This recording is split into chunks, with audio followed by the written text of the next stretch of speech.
You're alive now. I don't even say it.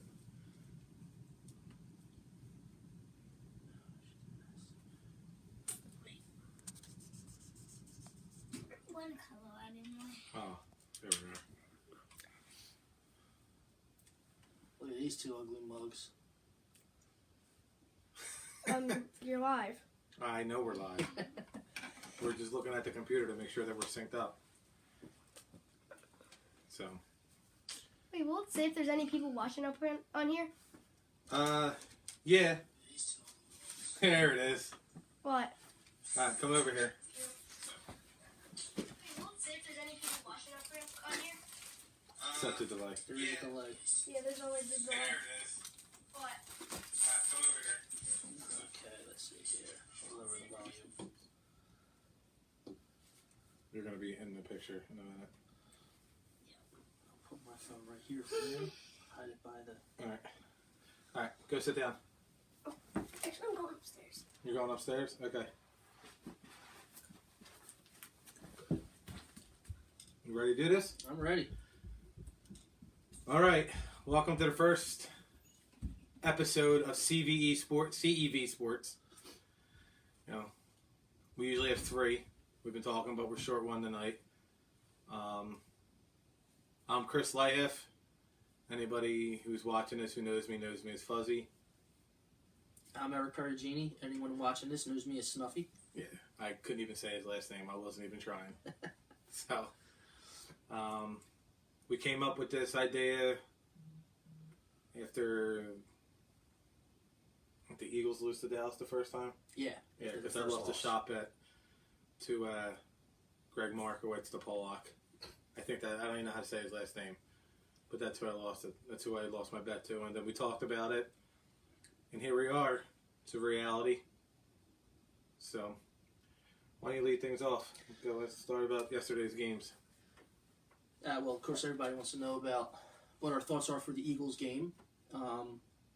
It was not one of Nick Foles' best games, that's for sure. He was erratic. He wasn't the magic Nick that we've come to see. He wasn't. A lot of overthrown balls, a lot of missed opportunities. Sad way for the season to end with the ball going through Alshon Jeffrey's hands like that, which normally 99 out of 100 times he makes that catch. Actually, I say 100 times. And that's the thing. It hurt, but it stung more. Like when I woke up today, it still stung. Like, it's a game. I get it. Mm-hmm. A lot of people take it seriously. It's just a game. But today was a Monday. Like, everyone hates Mondays, and today was the Monday to hate. Like, like I said, I'm not disappointed. Like I said earlier, this team was playing its 5th road game out of the last 6 weeks. They were 30 yards away from beating the number 1 seed, which shouldn't happen. Douglas got hurt? Douglas got hurt. I don't even know who Hershey Hawkins... I thought Hershey Hawkins retired. Dude, I've never seen number 48 in my life. No one knows where this guy came from. Like, I didn't know who he was. I was like, we don't have anyone else? Like, who is Hawkins? I didn't know who he was, and they attacked him. But, it happens. Like you said, Alshon makes that catch 100 out of 100 times. He's a big reason that we won Super Bowl 52. He had 2 great catches on 2 great throws from Foles. He put it on himself. You can't put it on himself. It was on both sides of the ball. They couldn't sustain a drive in 13 minutes. Yeah, 13-minute drive. 18 plays, 13 minutes, and 1st and 20, 2nd and 15, 3rd and 14, and they were just converting them. Like you were playing zone against Drew Brees. That's not going to happen. They didn't pressure him hardly at all. No. There was no pressure whatsoever. My daughter, keep going. My daughter just interrupting. But Stop it! go. Yeah, there was no pressure whatsoever. You have to pressure sometimes. I mean, I'm not saying that Jim Schwartz didn't put pressure on, but it just seemed like he didn't do it at all during the game. He didn't do it enough in my eyes. Yeah, no, definitely. I know it's easy. I don't work for the NFL. I'm not a defensive coordinator, So, but he's got to do it. Well, like you said, we're not defensive coordinators. We don't know what their game plans are, what they see that we don't see, because we are just two schmoes that watch football and mouth off. But yeah, whatever his game plan was, that definitely was not his best game plan of the year after the last 4 or 5 games that they've had. No, and I didn't feel comfortable up 14-0. I don't know about any other Eagles fan. But it's the NFL. I mean, in today's NFL, it's 21 points isn't even a safe lead anymore. No, it's just not with the way these guys are throwing the ball left and right. It's just in today's NFL, it is just not feasible to be comfortable with 21 points, and that's kind of sad to say how it used to be. No, it's like losing Fletcher Cox. Like the minute they took Fletcher Cox out, they ran right up the middle. Yeah. Right up the middle. Yeah, they gashed us, and it was like, Tim Jernigan with that stupid taunting penalty. Hey, can you use your puck? Upstairs. I'm staying down here. Okay, then go in there and sit down and stop interrupting. But yeah, like gashing up the middle, and then Douglas getting hurt and putting in Hawkins. Losing Brandon Brooks. I was going to say Brooks. That's a big one. I mean, that's a torn ACL, so we don't even know what's going to happen with him for next year. It's Achilles. Oh, it's Achilles. Yeah, he ruptured it. Oh, I'm sorry. He's not even playing. He is not. He's done. Unless they put him on the PUP list, he'll be back maybe week 10, and that's a big maybe. Eagles they got some moves to make. Jason Peters, is he going to retire? You cut him. I think it's like $8 million. I didn't look at. I was looking at the numbers today, like $8 million. What else? Like, do you re-sign Darren Sproles? Like, do you re-sign Jay Ajayi? Like, Jay Ajayi isn't going to get the big contract that he wanted. No, he broke his back and he tore his ACL.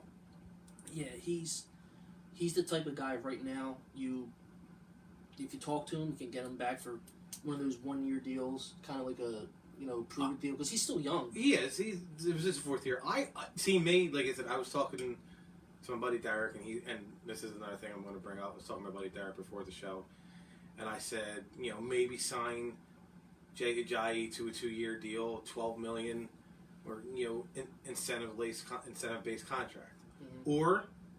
And like I said, depending on what the NFL does and what everything else happens, if he's innocent and he's proven not guilty, Kareem Hunt, it's only his 2nd year in the league. He's cheap. Definitely cheap. And with the way that the Eagles' locker room is they have character guys. It's the one thing about this team is they have character guys. Chris Long, we know he's going to retire, or he's at least not coming back for the Eagles. He's going. Michael Bennett. Everyone said Michael Bennett was going to destroy this locker room.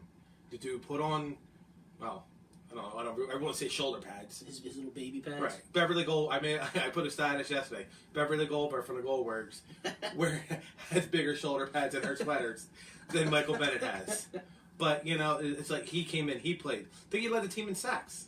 Mm-hmm. Or no, you know what? I think Cox ended up taking it over because he had that big game against the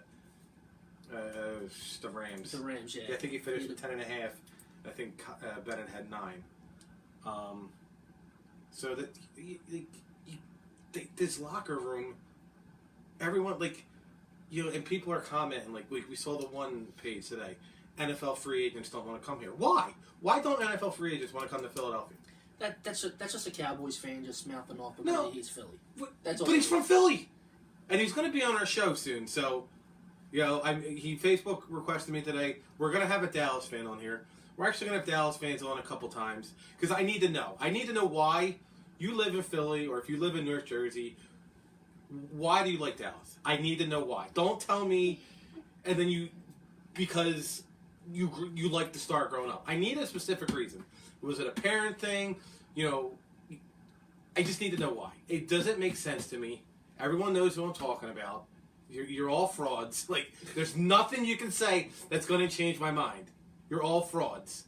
There's zero reason for you to like Dallas, but you like the Flyers, you like the Sixers, and you like the Phillies. We got a guy on here who I argue with who's a Vikings fan, but he loves the Flyers. Why?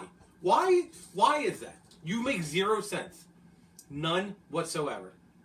But enough of my rant. We're going back. But yeah, like going back to go after Kareem Hunt, and now the Flyers are losing 3-2. Come on, Carter. But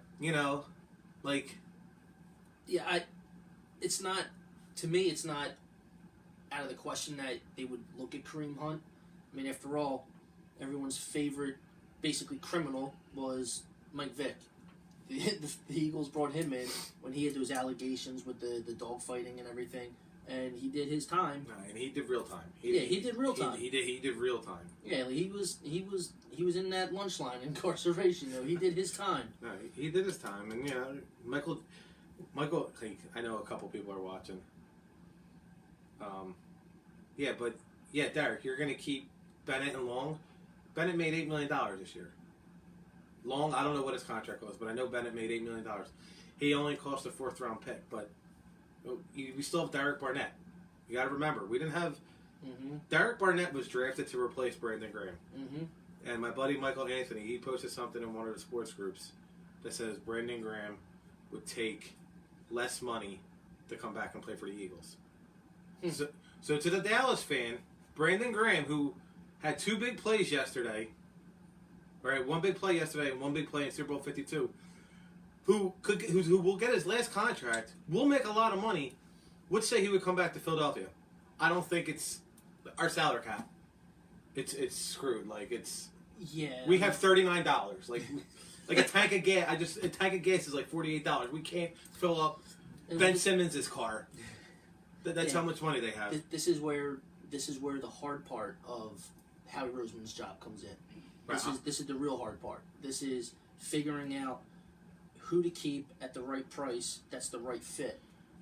Right. That's the whole thing. And there's going to be people going that people are going to scratch their heads and want to know why that they let them go. And it's cap casualties. That's right. what's. I don't think Darby might. I think Darby was in his last year of his rookie contract. Darby was in. Yes. He might not be back. I think everyone wants them to draft a safety. Like I said, Jalen Mills played safety at LSU. Mm-hmm. He's not fast enough to be a corner in this league. He's biting on a double move. Put him back there with Malcolm Jenkins. Put Avonte Maddox at corner. Avonte Maddox, he other than the second half of the Chicago game, he's been good all year. He dropped a pick 6 in the Chicago game. He had that play on the sideline that, it was an interception, but it wasn't. He's got to get his knee down. I like that. Sign Kareem Hunt and let Sproles and Ajayi go. I'm good with that. Yeah, that you have a legit feature back who's young. Right. So you leave him on 1st and 2nd down. You got Corey Clement for 3rd down, who was a steal. I think he was undrafted. Mm-hmm. So he's next year is his 3rd year. And that's where we're at. Yeah, I mean, if you're going to have Josh Adams, he probably, depending on the running back I would situation, let Josh Adams go. I would let him walk. He's not fast enough for a running back. And he fumbles. He's got the fumbleitis. Yeah, he's not many Notre Dame running backs making the NFL other than Jerome Bettis. Yeah, that is true. Who else? I said Kareem Hunt. I was wrote down. You know who I thought was going to have a big game yesterday, and I know he had 9 tackles, but I don't feel like I heard his name. Was Jenkins. Yeah, he was quiet. It was a very quiet 9-tackle game. After what happened in Week 11, 48-7, Kamara burned you, and I got no problem. There was 13 minutes left. You can take a knee. No, put it up. Stop them. If you're mad about it, stop them. Yeah, Play this simple. You don't like the score getting run up on you. Stop them. Stop them. Make a play. Do something out there. Yeah, you didn't. He had the one play where I believe it was Kamara that made a catch, and he had to run across the field to get to him, and then when he got there, he put his shoulder into him. He didn't even try to tackle him. No, he just tried to hit him, and he wound up tackling his own guy who tackled him. I hate that. You don't make plays by putting a shoulder to somebody. I mean, unless you're Sheldon Brown taking out Reggie Bush years ago, but just taking his soul with that shoulder hit. But yeah, you can't hit somebody in the shoulder pads and expect them to fall down. You're not going to cause a fumble that way. Flyers tied it.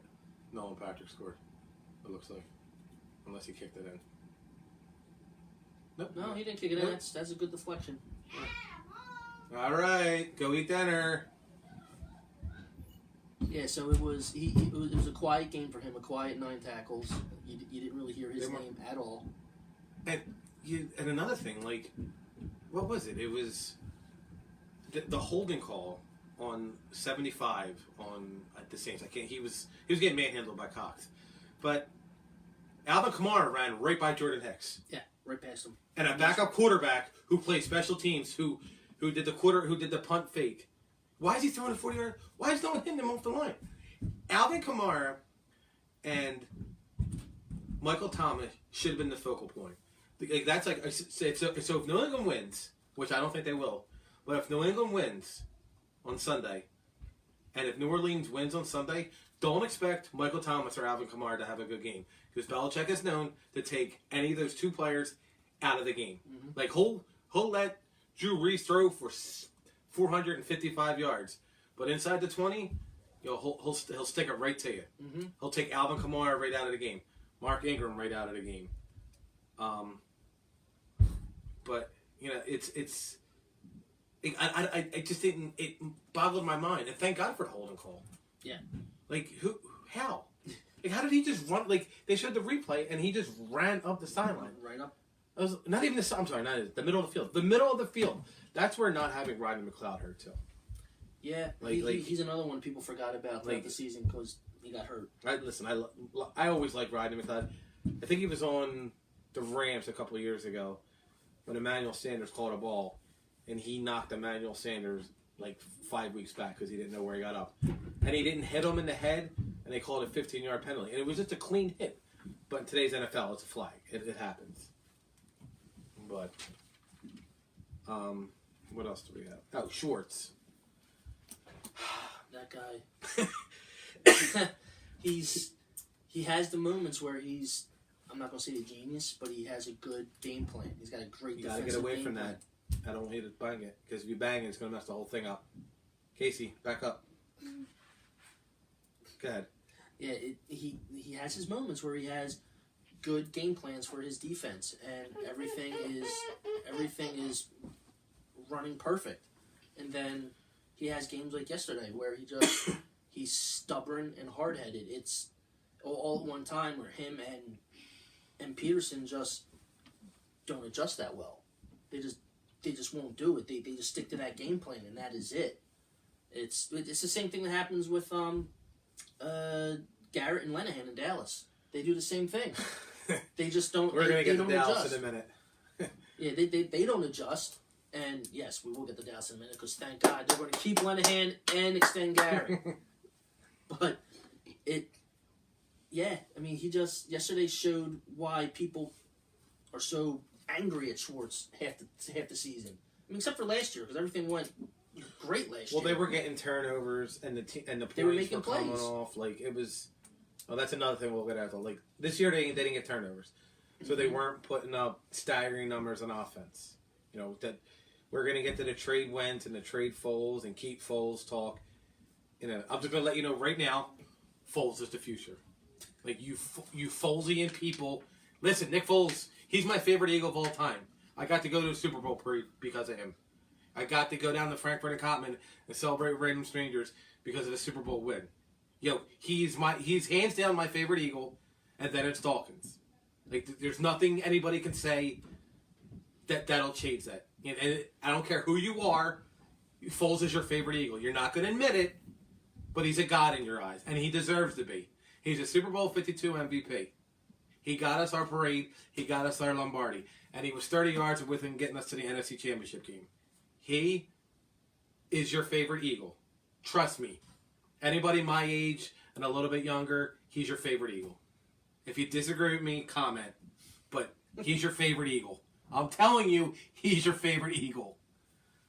Yeah, look, don't get me wrong. I love Nick Foles for what he did. It was something short of amazing. I mean, it was almost legendary in what he did. I mean, that's all there is to it. He gave me a chance to see a Super Bowl win sitting next to my father that I know a lot of people lost fathers, uncles who were huge sports fans, right. Eagles fans. So I'm not going to lie that I completely cried like a baby because I got to hug my dad. But people that think that just because he won the Super Bowl, to me, that he should have been the guy all along, kills me. It kills me. Like, Wentz is the future of this team. He is. Now, if Foles would have went to the Super Bowl and repeated, then we're having a completely different conversation. And I agree with in that 3 different weeks. conversation. And I completely agree with it. Because you can get a boatload for Wentz if you put him on the block right now. Right. Listen, Carson Wentz was tearing up the league. He was the league MVP. His knee exploded in L.A. You know he was the league MVP. I think Brady won it, and he had 40 touchdowns. He had 37 touchdowns in, 13 games? Yeah. And then Nick Foles comes in and throws 4 touchdowns the following week against the Giants. You don't think Wentz would have tore up the Giants secondary the following week, and then they would have played Oakland on a cold Christmas night? He would have finished with 43 or 44 touchdowns. Exactly. Yeah, he would have. I mean, the second year when he was putting up those amazing numbers, that was a normal year for someone like Tom Brady. It was like a normal season for him, and he's always in the MVP talk with those numbers. And Wentz was completely tearing them apart. Right. Tearing the league apart. No one knew how to contain this guy, and honestly, you couldn't. I mean, he like a running back, he does a little shoulder shift, and he's down 10 yards downfield if he gets in trouble. But yeah, it's the Eagles have, and this is the biggest concern going into the offseason. What do they do with Nick Foles? They have options. They can pick up his $20 million team option that they have on him, and they have that decision to make by February 12th. If they do that, okay, fine. They hold on to him. He's there. Whatever, you have him for that 1 year, $20 million guaranteed. But then he could also decline the option. He's got to pay $2 million. He's got to pay $2 million to buy his free agency back, right. Which that's fine. That's which you would probably expect him to do at that point, because I think he realizes that he can't be in the same backfield on the same team at once anymore either. I think he realizes it too. I think he realizes that he's got other options here, which makes me laugh because other people think that he wants to. Oh yeah, he'll take that buyout. He'll give them $2 million to buy out and then come back for less money.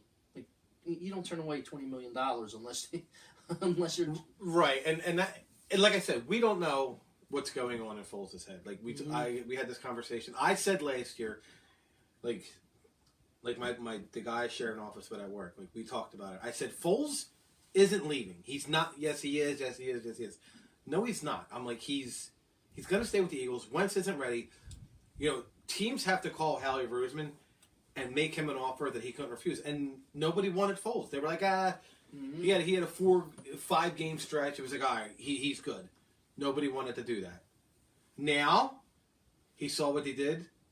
The interception he threw yesterday, Lattimore to Ertz, it was on Foles.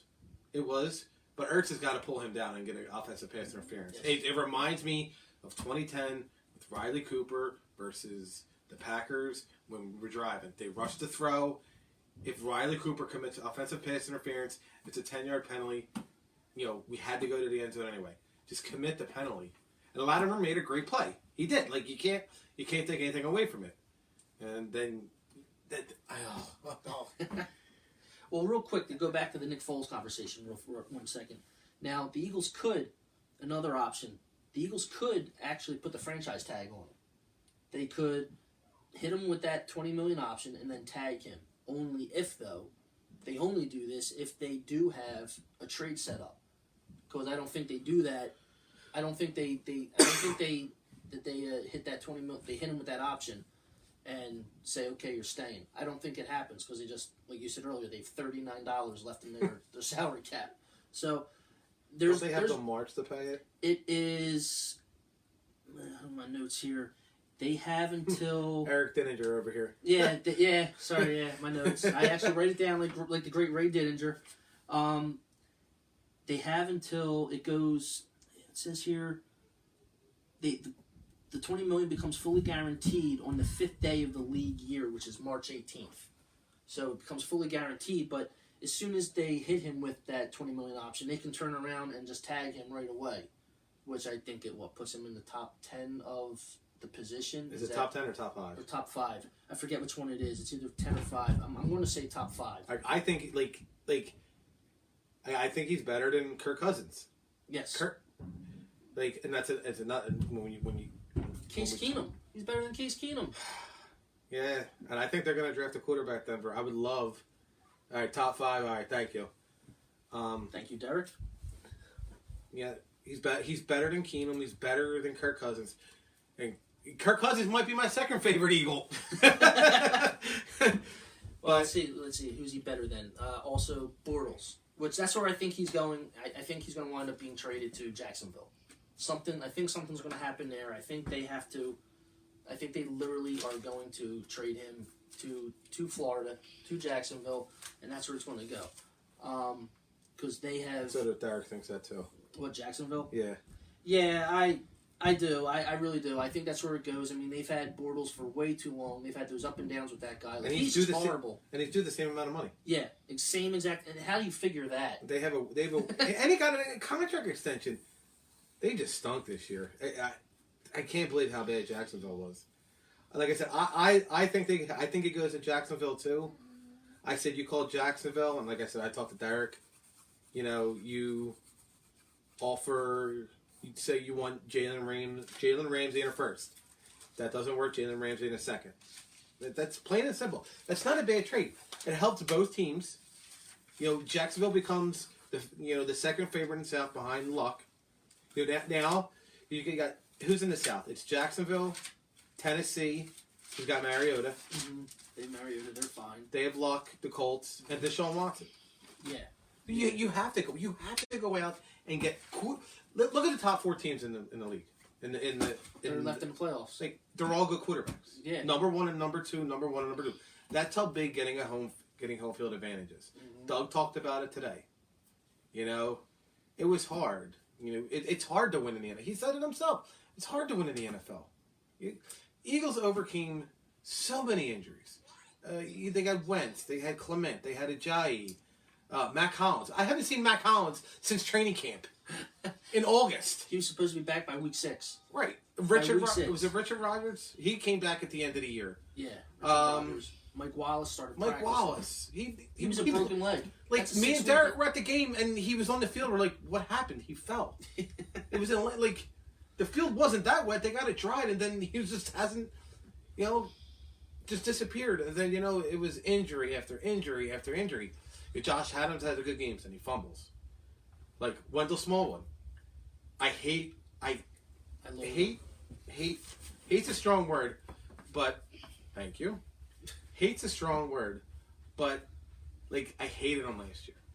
And then, like, his last 6 games this year, he played like an NFL running back. He's too small. I think he's too small for the NFL. But then again, so is Darren Sproles. Darren Sproles is built so much more different than him. Yes. So, yes. But I just, you have, me, if I'm Bruce Arians at Tampa Bay, call. I want him. What's this going to take? Right. Listen, he is a character guy. Teams will pay for a character guy to begin with. Like I said before, Bo Allen, he's on Tampa Bay. He's a character guy. Mm-hmm. Vinny Curry, he's a character guy. I know that just from him being on my team. I don't know about the rest of the Tampa Bay team, but they're 5-11. Hey, Jameis Winston and Ryan Fitzmagic, give it up, and he stinks. Yeah, that's like Jameis Winston's due $20 million this year if they pick up his option. And they're going to. They've already said that he's their guy. But do you think Bruce Arians is going to stand for that? I don't. Bruce Arians is no. It's my way or the highway. Listen, if Sam Bradford can get $20 million guaranteed, Nick Foles can get $20 million guaranteed. I don't care if it's from the Eagles, the AFL, the XFL. He deserves to be a starting quarterback in this league. Unfortunately, he doesn't deserve to be a starting quarterback on the Eagles. There's too much time and draft picks invested in Wentz. Yeah, everyone's going to disagree with me, but Wentz is the guy. We're going to go to Wentz's stats this year in a couple minutes. But now, let's get off the Foles talk for a little bit. Let's talk about Dallas. Let's just talk. We'll talk about the divisional rounds, but let's talk about Dallas and their great team. Okay, you go. Well, I mean, look, don't get me wrong. I do think they have a lot of great, talented, and skilled players. I still do not believe in Dak Prescott. I mean, we saw what happened in the game the other night where you basically, as their MO is, it's Zeke, Zeke, Zeke. You know, you eat up, you stop giving Zeke the room to run and he doesn't carve you up. You then have to start, they have to start using Dak Prescott to throw the ball. Now, I don't care if he has a Mari Cooper or Jerry Rice. I don't think he's ever going to get the job done. No. I just don't. I mean, it's not, and I don't mean that as a shot against him. It's just, okay, everyone says clutch Dak, clutch Dak. Okay, well, Amari Cooper had a couple good games for them where he just exploded. You know, couple good games. It wasn't like he was coming in here and he was Michael Irvin all of a sudden. Right. You know, I mean, you have the running back. There's no question there. All right. Yeah, but he's going to be done in 4 years. He's getting 400 touches a year. I was just going to say that. He's going to get franchise. Like, he's in his third year right now. This is where you can negotiate and do the contract session. He's going to want Todd Gurley numbers. He's money. And he deserve it? He absolutely deserves it. He does. 100%. Anytime he hits the hole, it's 3, sometimes 5 yards. Mm-hmm. He's the guy I wanted the Eagles to draft before they made the trade for Wentz. Like, in 2016, before they had Wentz, they had no play. They didn't have playmakers on offense. Nope. They didn't have playmakers on defense. Zeke is a playmaker. He is. Like, we can talk all the trash. He's a woman beater. You know, the NFL doesn't like him. That's why he gets suspended 6 games. The guy's the best running back in the NFL. He's hands down the best running back in the NFL. He's been in the league 3 years. He got suspended for 6 games last season. This year he led the league in rushing. Last year he led the league in rushing. Now the only knock on him, and I guess it's really not him, it's Garrett. It's Jason Garrett. Why he had 6 touchdowns this year? Yeah. Todd Gurley had 17 touchdowns, and he had 600 less yards rushing. You want to make Dak this great quarterback. Dak's a good quarterback. He's not great. He's not elite. So knock it off with the elite talk. He's not an elite quarterback. You can think he is. You know, you can tell me all the comeback wins he has, the tying game-winning drives, and you can call Carson Wentz 3/4 Carson. That's fine. Dak Prescott will never be an elite quarterback. That's my opinion. I could be wrong in 4 years. In 4 years, if this show is going on, we'll go back in the archives and look, and I'll say Dak Prescott's a good quarterback. But he's not this great elite quarterback that you all have on the debate. Yeah, you swept us this year. You're right, you did sweep us. But you know damn well that the refs blew the calls in 2 of those games. And if you think I'm lying, you're not. Like, stop it. I'm sorry, not the first game. First game we just got outplayed. The second game. The second game, the refs blew a call. No clear recovery. There's 4 Eagles, and Grugier Hill was on it. So for everyone who was sitting there saying, who's Grugier Hill? You know who he is. You know, he was the guy kicking off, like I said earlier in the year, he was the guy kicking off when we blew these out 37-9. Plain and simple. They showed up to play. The refs had a big hand in that game. Eagles have overcome it. But, you know, the game was boring until the fourth quarter. And then Dak Prescott threw for 260 yards. Wentz threw for like 200 yards. Yeah, I mean, and it would have been more, but they called back the Dallas Goedert touchdown. On a swim move. Yeah. On a legal move. I mean, I'll say this. That fourth quarter was probably one of the best quarters of football I've ever seen. I mean, between Dak and Wentz going basically touchdown for touchdown. They were just on there. They were on their game. They were doing their thing. And you're right. They literally, if it wasn't for that taking back the Goddard touchdown, could have been a different story. It could have been a different story. The defense was playing well. We could have forced them into a 3-and-out. 2-minute warning didn't happen. If you go back and you watch the replay, it was he gets by, and then the ref throws the flag. I don't believe the NFL is fixed. I don't believe it. I just think the refs blew the call. He's got help from the refs. It's the second time that he's got help from the refs in the Oakland game last year with the index card measuring a first down. It happens. Bad calls happen in the NFL. It's part of the game. But don't sit there and say, I had a Dallas fan tell me, oh, that it was a fumble on the opening kickoff, but that the refs got it right. They blew the play dead. If you go back and you watch it, because I had to go back and YouTube it, because I was not losing an argument to a Dallas fan when I knew I was right. I had to go back and YouTube it with them, and we went back and we looked. The ball came out, and then the guy blew the whistle. And then they said there was no clear recovery. So they blew the call. They made Doug use a timeout when they...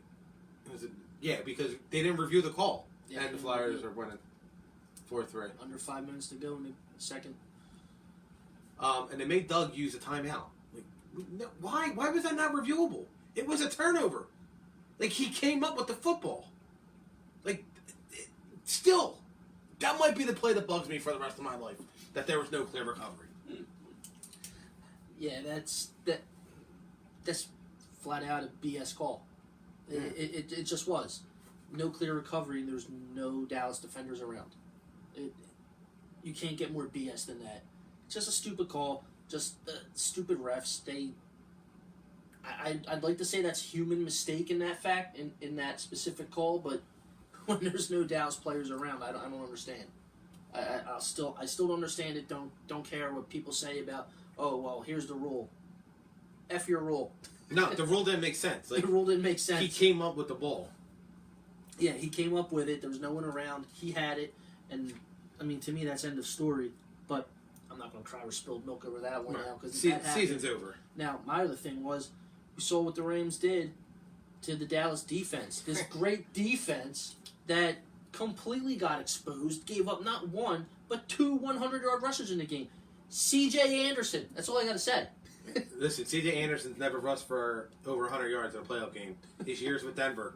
Like, the year they went to the Super Bowl, he ran for 90 yards against Carolina. Like, they manhandled that front line. It was amazing. Like, I didn't see that coming. You know, I'll say this: I had all road teams winning this weekend. This is why I don't gamble. I was 0-4. I had all road teams winning. I said in the beginning of the playoffs, I was talking to a Dallas fan, Ryan Miller. I told him, I said, don't be surprised that if it's going to be Eagles and Dallas in the NFC Championship game.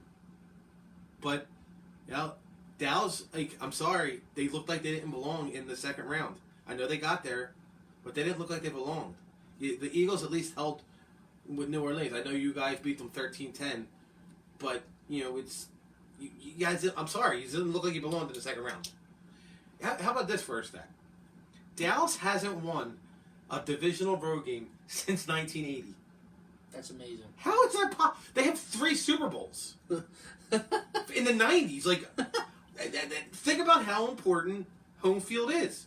Yes. They haven't won a divisional road game in 38 years, 39 years.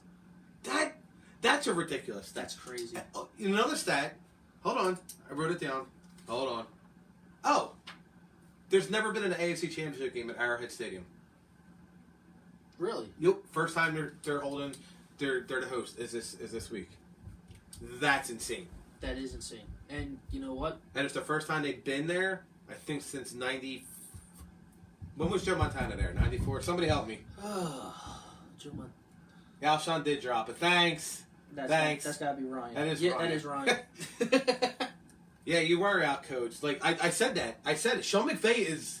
The guy's insane. Like, no one should have the memory he has. But he out-coached us. He's like the Rain Man of coaching. Like, he remembers everything. Like, they didn't make no adjustments. No. Scott Linehan didn't make no adjustments. And he's going to stay with you. That's why...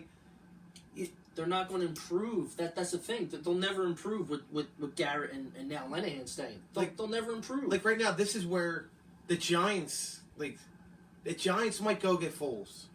Mm-hmm. Like, if come on, let's be real. If Garrett and Linehan stay, it's not an upgrade for Dallas. It's not. No. And if Foles goes to the Giants, Shermer's there, and that is and Foles is going to have Saquon Barkley and Odell Beckham and Evan Ingram and Sterling Shepard. Yeah, that's fair. Yeah, that's handing the guy. Saquon Barkley is going to be better than Zeke in 1 year. I think he was better this year because Zeke ran behind, I think, like the 8th ranked line, and Zeke was behind like the 38th ranked line. There's only 32 teams in the NFL. Right. It was worse than CFL teams. But he, like, Saquon Barkley, like someone said, oh, well, call the Giants and see if you can offer Foles for a first and a sixth, or the Giants sixth and Saquon Barkley. Why would the Giants do that? Why would they do that? But they wouldn't do that. They just wouldn't do that. I mean, it's obvious that they're building around him. They're not going to just... I mean, look, don't get me wrong. I love Nick Foles, MVP of the Super Bowl, but he's not worth a Saquon Barkley. No, he's not. He's not. Saquon Barkley is, honestly, and I've heard it for a few running backs, but he is that generational talent, a Bo Jackson type talent at running back. He should have been number one. Cleveland should have took him because Baker Mayfield was going to be there for. The other two teams, it was the Jets and whoever, that's who they were taking. Mm-hmm. Or no, not the Jets, the Giants. Which, by the way, Baker Mayfield played a lot better than I thought he would.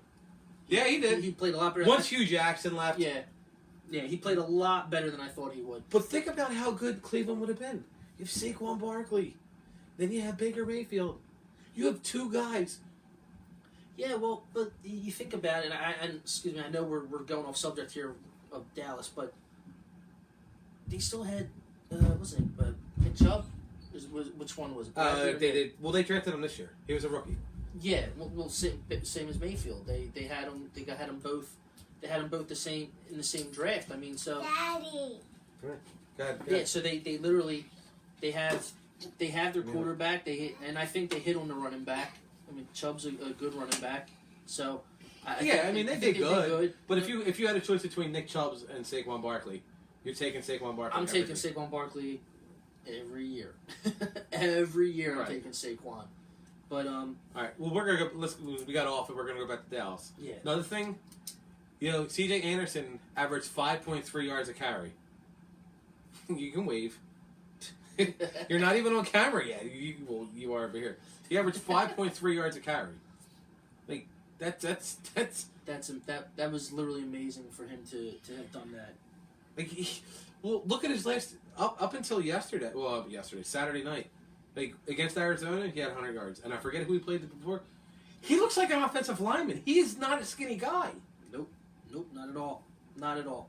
He, yeah, he does. You're right. He looks like a big boy out there. That's it. Right. And like I said, the Rams shut down Zeke. You done? You want to get down? The Rams shut down Zeke, and you needed Dak to win, and he didn't do it. Yeah. That's why I don't think Dak Prescott's a good quarterback. And listen, we all know Carson Wentz. You can say what he wants, broke back, torn ACL. He was a league MVP. We'll get back to that. What did he do? He lost. Yeah. I hope Dak gets the 5-year, $100 million contract extension. I hope he does. Oh, I do too. Like it'll be so much joy for me, and Garrett gets a 5-year extension. I hope it happens. You guys have to deal with it, not me. I'm cool with Doug Peterson. Hey, what are you doing? I'm cool with Doug Peterson being my coach. There was a status that I put out 3 years ago. I actually shared it today.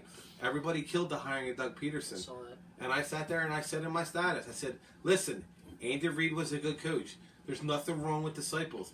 Andy Reid didn't win the big game. He didn't. But he won a lot of games for the city of Philadelphia. He made football fun again up until like 2011 and 2012. Mm-hmm. When I think his last year was 4-12, and the year before with the Dream Team with Vince Young, we were 8-8. Ronnie Brown, Nnamdi Asomugha, who ate lunch out in the parking lot instead of hanging with his teammates. Football sucked. Like it was. Let's be serious. It sucked. It was 8-8 and 4-12. That's not good. Like I wasn't happy. And then Chip Kelly comes in. He had Vic, and Vic goes down, and then Nick Foles comes in, and he throws 27 touchdowns, 2 interceptions, go 10-6. He left the field. He left the field with the lead against New Orleans. Alex Henry. That kicks the ball short to Sproles. And Sproles returns it however many yards. And then Kyrie Williams commits the course collar tackle. There's another 15 yards. Mm-hmm. And then they kick the field goal right down Broad Street. Yep. So, and then 2014, we know what happened. Nick Foles breaks his clavicle. You know, let's not turn around and act like Nick Foles is an injury prone. He broke his hand in 2012. He got hurt in 2013 in the beginning. 2014, he broke his clavicle. And we traded him for Sam Bradford in 2015. So 2015 didn't happen in my eyes. It just didn't happen. It didn't happen. It was like an NHL strike short. Right. It was an It's gone. It didn't count. You know, we signed DeMarco Murray, and he used him the wrong, and Chip used him the wrong way. Completely used him the wrong way. You know, and then who was the other guy? Ryan Matthews. He was here for 2015 and 2016. Will Wentz's rookie year. But, you know, listen, you know, I loved Flyers. Wayne Simmons. There you go. He'll be traded, Wayne Simmons. Yep. With 5 seconds left in the second. He should be traded. They stink. The Flyers stink. This season didn't happen. I hate you. I hate you, Ryan. Which one of you is the bottom? But you know that's I don't know where I got lost. Yeah. We were talking. They were talking about the Flyers. I don't know. Yeah. Hi, Peyton. You want to come and be in the video for a couple minutes too? I'm sitting over here. Now let's talk about the games this weekend. So what we have? We got New England and Kansas City. I'm excited to watch that game. I'm really excited to watch that game. I said it's the first time in, other than I guess his rookie year, that when they won the Super Bowl, that they're a 3-point underdog. Yeah. It's his 8th straight AFC champ. 8th straight. That's like, and you can sit there and say that Brady plays in a weak division and this and that. And that's fine. Look at Brady's record in Miami. It's not good. No, it's not good. It's not He's good. like 1-7 or something. It's in his last 8 games. It's not a good. I might be exaggerating, but he doesn't have a lot of wins. Yeah, it's his 8th straight AFC. And listen, if Gronk knew how to play safety, they're the number 1 seed. But they had that Miami Miracle. There's something up with him this year. I don't think he's really into. Nah, he's retiring at the end of the year. He's not having fun. He really was on the fence about coming back this year, and he just hasn't been Gronk. You know, and like you're right. I think after this year he's done. He's got other things he wants to do. Like he's in all those commercials. He's gonna go in the movies. If I had to guess, he'll be like The Rock. He's gonna go in the movies. This is Peyton, my middle child, my oldest daughter. Say hi. Hey, she's a cheerleader. She's rooting for the Rams this weekend, right? Yeah, you're rooting for the Rams because you're a Ben Salem Rambler, right? But yes, when it comes to New England and the Rams, I'm very. Oh no, I'm sorry. I'm sorry, New England, KC. I'm looking at your notes. I know. I wrote New England and Rams. Clearly, spell check got me. Yeah, but no, with that game, I'm really excited to see because it's more or less I want to see the face-off between Brady and Mahomes. Again. Yeah. In the first week, they won 43-40. Yeah. On a Gostkowski field goal. I want to see what Mahomes does now in a big game situation. Like, I mean, you're talking this is a big game, you know. So I want to see what he's got. Now, who does Belichick take out? Does he take out Tyreek Hill and let everyone else go nuts? It has to be. It's going to have. I'm tired of watching defenses try and cover that guy 1-on-1. I would rather try and make Travis Kelce try and beat me. You Right. know? Yeah. I really would. Jody's the middle child. That's fine. Yeah. But yeah, I completely think they take him out of the game. I mean, they have to. They honestly have to take Ty Hill out. Kelsey's going to get his looks. He's going to get his yards. He'll most likely score. But yeah, and the running back situation hasn't actually. I mean, yeah, the production from Kareem Hunt has dropped, but Damon Williams is still putting up numbers. he's still putting up numbers. Right. I mean, he's not that power guy that Hunt is or was, but he's putting up numbers. He's shifty, and again, it's another trend in the NFL where you're seeing now these running backs who are they're shifty guys. You know, you got guys who are just north that are east and west type runners instead of the north and south. You know, it's a changing trend, and they all catch the ball now. They can all catch the ball, makes them a double threat. I mean, like James White in New England. 15 catches yesterday. Yeah, that was a playoff record. playoff record for that. So, I mean, and they have, and if you think about it, New England, they have a pretty good backfield with James White, Sony Michel, and people forgot about Rex Burkhead because he was hurt. And he came back, and he's been playing well. Like, they have you gave Tom Brady a running game where you don't have to rely on him. Like they did. And honestly, the last running game that they really had for Tom Brady was when they had Corey Dillon. Yep. He ran all over the Eagles in Super Bowl 39. Destroyed them. And between Corey Dillon and now, you went from one guy who was almost unstoppable to three guys that you never know what they're going to do. Not to mention with Julian Edelman out there. You know, Chris Hogan, he's no slouch. That guy finds a way to get open and get like those garbage yards. I mean, we saw it in the Super Bowl. Out of nowhere, this dude had like over 100 yards. Little white guys. Yeah. The Patriots. Yeah, like it's shades of Wes Welker. It's exactly what it is. Yeah, you can never go wrong with an office line, with an office Michael Scott line, Ryan. Yeah, right. The little I'm not superstitious, just a little stitious. Yeah, but in the end, though, I mean, even though it's going to be tough, but I really think that Andy Reid has the quarterback to get it done. Yeah, I think he does. I think Andy Reid wins. Yeah, I do. I think Mahomes kind of, you know, it's going to be like the passing of the torch type deal, you know. Over in the AFC. Yeah, but does he retire if he loses? He's like how many? He's not. Did he? He's a couple touchdowns past whatchamacallit.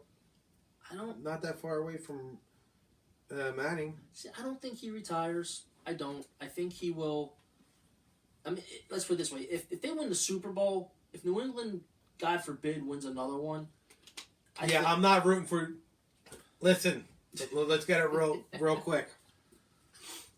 Yes, I am a fan of New England. I liked them growing up. You can ask my wife. You can ask my friends. There's actually a picture right there up on my wall of Drew Bledsoe and Dan Marino, signed by both of them. You know, my best friend got me a Drew Bledsoe autographed football. Listen, I'm a New England fan, but I'm an Eagles fan first. I respect Tom Brady. We're watching Tom Brady as to what our parents when they watched Joe Montana. It's plain and simple. But with that being said, I am rooting for Andy Reid. Beginning of the year, I couldn't find myself rooting for Reid. I just couldn't.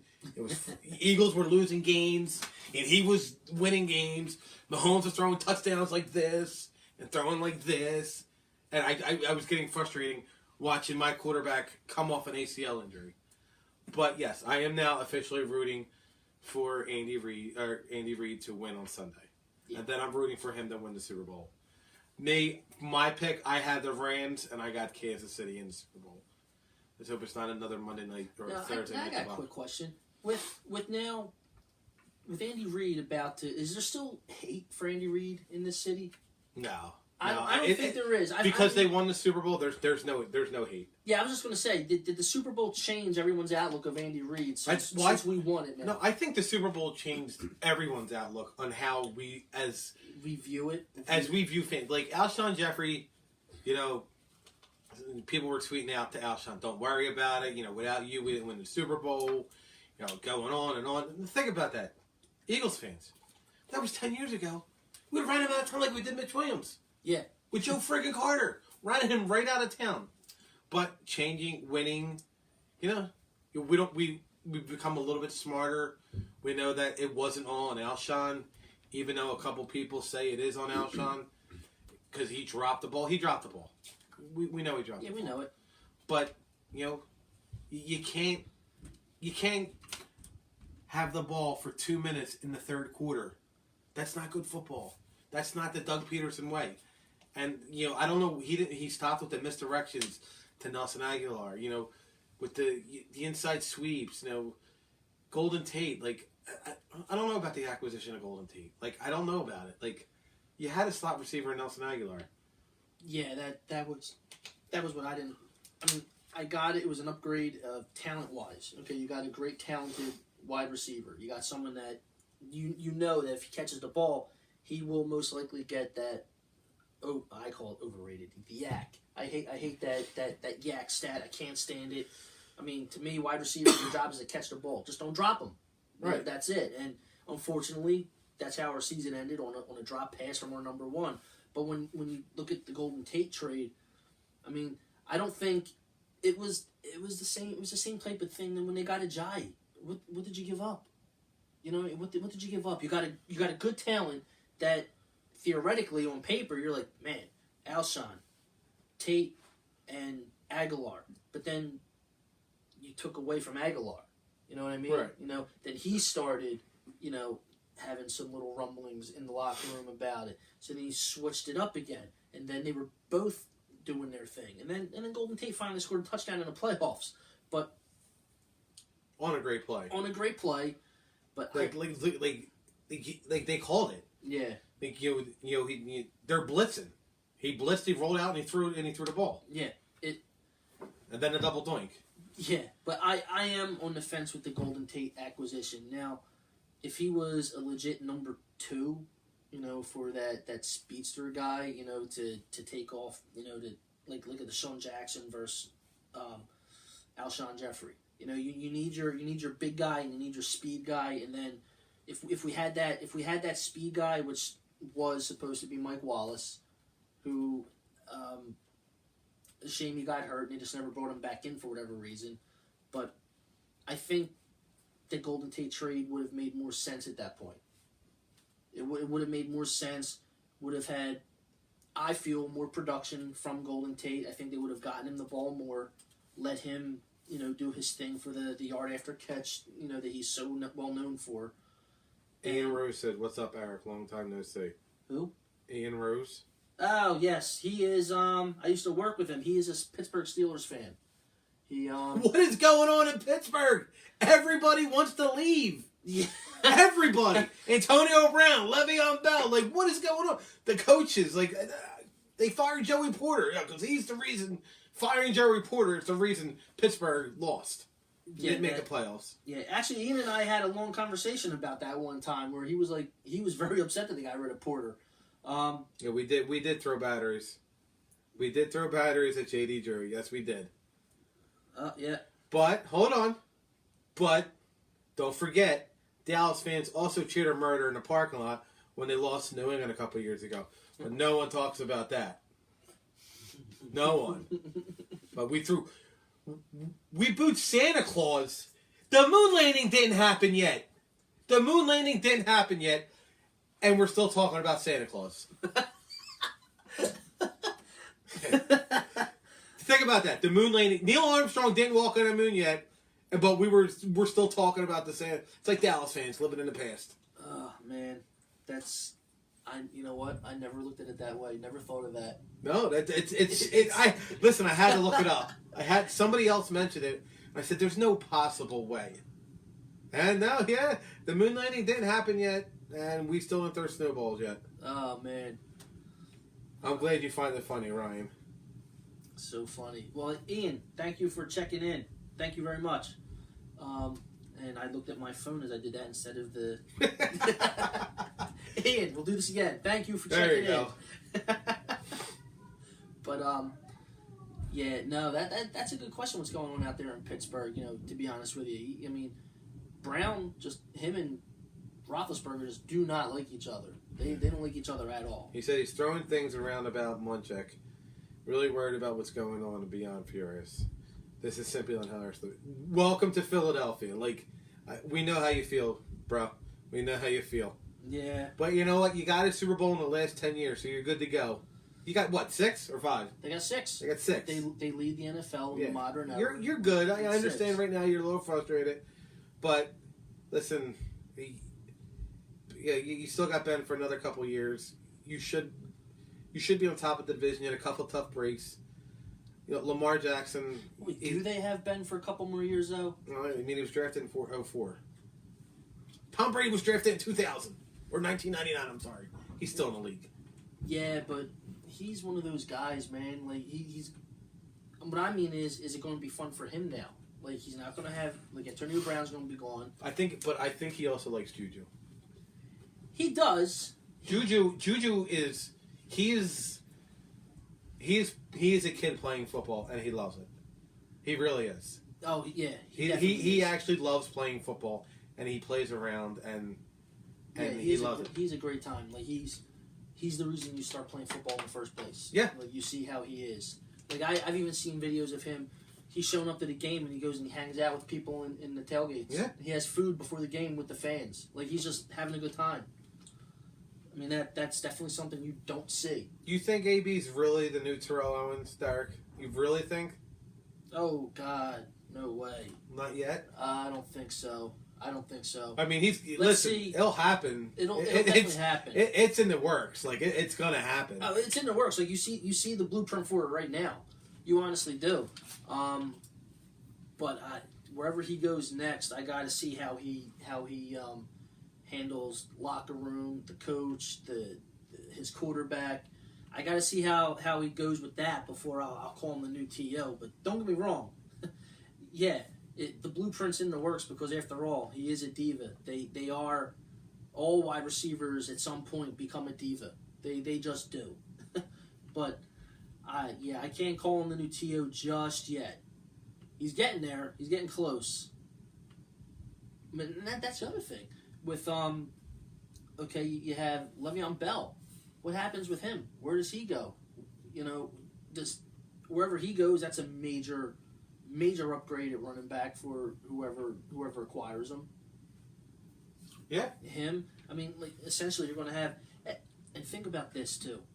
Getting back to this Amari Cooper trade, Dallas gave up a first-round pick for a guy who, okay, he's young, you know, coming off, you know, he's what, still under, what contract is he? Oh, he's getting $15 million next year. Okay, so they give up a first-round pick for this guy who's not even in the, would you say top 10 of, no, he's not even in the top 10 of wide receivers, like just in the NFL. They gave up their first-round pick for him. I get it, he's young, but I mean, we made fun of it. we made fun of it, yeah. You know, it worked out for a couple of games. Yeah. Now you have the rumors out there that Antonio Brown could be had for the minimum requirement for him is a first round pick. I could see that. It's Antonio Brown. Right. This guy's been the best wide receiver in the NFL for the last few years. I mean, okay, now you got what's his name? DeAndre Hopkins in Houston, probably coming up to take that mantle from him. DeAndre Hopkins. Listen, DeAndre Hopkins is the best receiver in the NFL. He had Tom Savage throwing to him. I don't even know who the quarterback before Deshaun Watson was. That's right, Tom Savage. Who was that? Oh, I forget. Does anybody know who the quarterback before Deshaun Watson was? I'm drawing a blank. But look at the key. DeAndre Hopkins goes out there, just plays. Yeah, his production never drops. It never does. And he just plays. He doesn't bitch. He doesn't complain. He takes, he plays it. Have a good night yourself, Ryan. Thank you very much. We're trying to do this on the reg more and more. You know who DeAndre Hopkins reminds me of? He reminds me of Rod Tidwell from Jerry Maguire. Oh. He just goes out and plays football. Tidwell, show him the money. Show him the money. But that's all he does. He plays football. Matt Schaub. Matt Schaub. Oh, thank you again, Ryan. Thank you. Good looking. Yeah, that. Didn't come up. What's that? Didn't come up on mine yet. I think you froze. Sure did. Whatever. Yeah, you froze. I'm still up on my phone over here. Nah, that's fine. But Matt Schaub. yeah, Okay. yeah. He I forgot about Matt Schaub. What's up, Greg? Joe Raisley. There's a Giants fan for you. The Giants fan who's actually from that area. So look at that. We actually got a guy from an area who's a Giants fan. But yeah, DeAndre Hopkins, he's a beast. He's just a man amongst boys out there running, and he's not flashy. He goes out and he catches the football and he runs with it. Mm-hmm. Yeah, he does. He does his thing. And in one of the groups, the highly debatable, they were killing Hopkins, saying, "Oh, he didn't show up. He got hurt. He had a stinger in his shoulder." Yeah. Or whatever it was in your shoulder. If it was a stinger, I've had that. That does not. That's not fun. Gregory, what's up? Well, and that's another thing when we go back to the injury. Another another reason why Alshon Jeffrey will be a legend in this town. He had a torn labrum, and he played his ass off. Sorry for cursing, but he played it off. He had that great touchdown when I think it was Gilmore, and then he had that over-the-shoulder catch, which was probably the best throw of Foles' night, that he just dropped it in there. Mm-hmm. But he torn labrum. Listen, we're all sports guys. We play sports. You know what happens when you hurt your arm or shoulder? It's a pain in the butt to lift up. It really is. Yeah, it's impossible. I mean, I even had a frozen shoulder before. Those are incredible. They're painful. You can only lift your arm so high. I was able to go all the way up, go this high, incredible pain. Couldn't move it, and then it just like popped. But yeah, I mean, yeah, you can't trash DeAndre Hopkins when. Number one, I hate hearing people talk about the injury factors. Oh, well, this one didn't do this, didn't do that. Well, they were injured.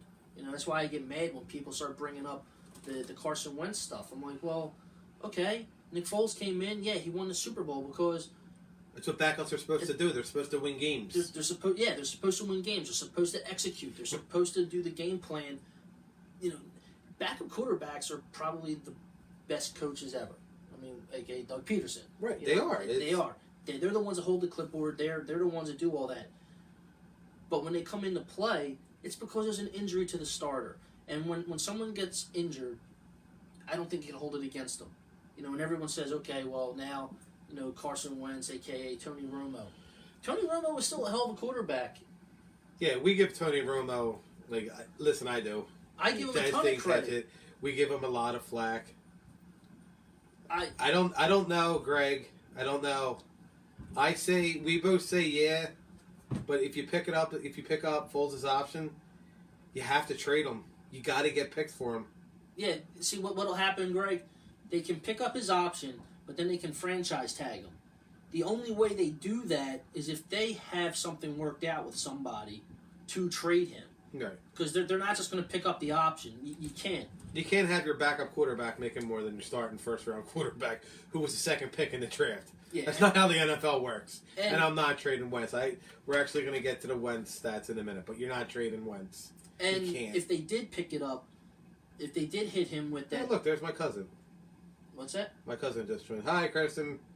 How's New Jersey? Yeah, you're a Dallas Cowboys fan, too. Yeah, so, Greg, I mean, they could also pick up the $20 million option on Nick Foles. He could then buy out for $2 million to become a free agent. He could buy back his free agency, kind of like buying your sick time at work or something. That's the equivalent to it.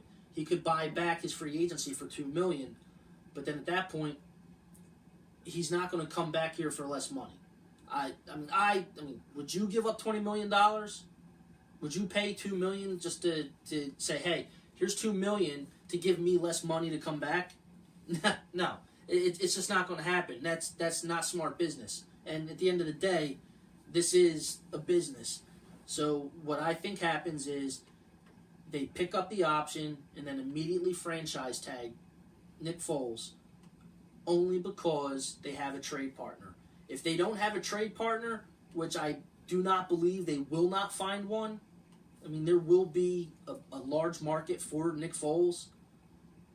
So I do believe that they do their talking with other GMs, figure out a deal, do the tag, we'll pick up the option, do the tag, and then trade Nick Foles somewhere where he can then go on and do his thing with them, sign a deal with them for long-term money. But yeah, it's the only way they can keep Nick Foles is if they have a trade lined up where they can then pick up the option and tag him and trade him. It doesn't happen all the time in the NFL. It's not like a sign and trade in the NBA. But in this case, like we were talking about it earlier, I totally, in my mind, in my own opinion, I could see Jacksonville wanting to move on from Bortles, which we all know they are. And Chris pointed out earlier, they're making the same money, Bortles and Foles. So who would you rather have? Foles, a Super Bowl MVP, or Blake Bortles, who gets 100 yards a game passing? So and 90 yards rushing. Yeah, 90 yards rushing. That's right, I forgot. But yeah, so That's what I think is going to happen after doing some reading on it and looking into how the contract situation would work. I honestly think they'll find a partner to trade him, hit him with the option, then tag him, and then trade. Now, we're going to do this real quick, this last thing. Last two things for football, then we'll go into other sports. New Orleans and Rams. I like the Rams. You know, New Orleans has been exposed a little the last couple weeks. You know, but I expect Aaron Donald and Nad, whatever his name is, Sue, to have big games. I just do. Like, they're going to contain that running game. They did it to Zeke. What makes you think they can't do it to, Kamara and Ingram? They got better linebackers. They got better corners. I know everyone was talking about Marcus Peters and Talik Alib, whatever his name is. Talib, whatever his name is. They're still good corners. Michael, I'd be surprised if Michael Thomas had 15 catches. I got the Rams and KC, and I got KC winning. I can't. He did resign last year, Greg, but I don't know how much is guaranteed. But if you had the option of Bortles or Foles, who would you take? Yeah, was he asking if Bortles resigned last year? Yeah, he did resign. He did resign. But I know a lot of it was up front this year. I don't know how much that it was money a front-loaded contract, so he got the majority of his money, which makes it easier for Jacksonville to cut him.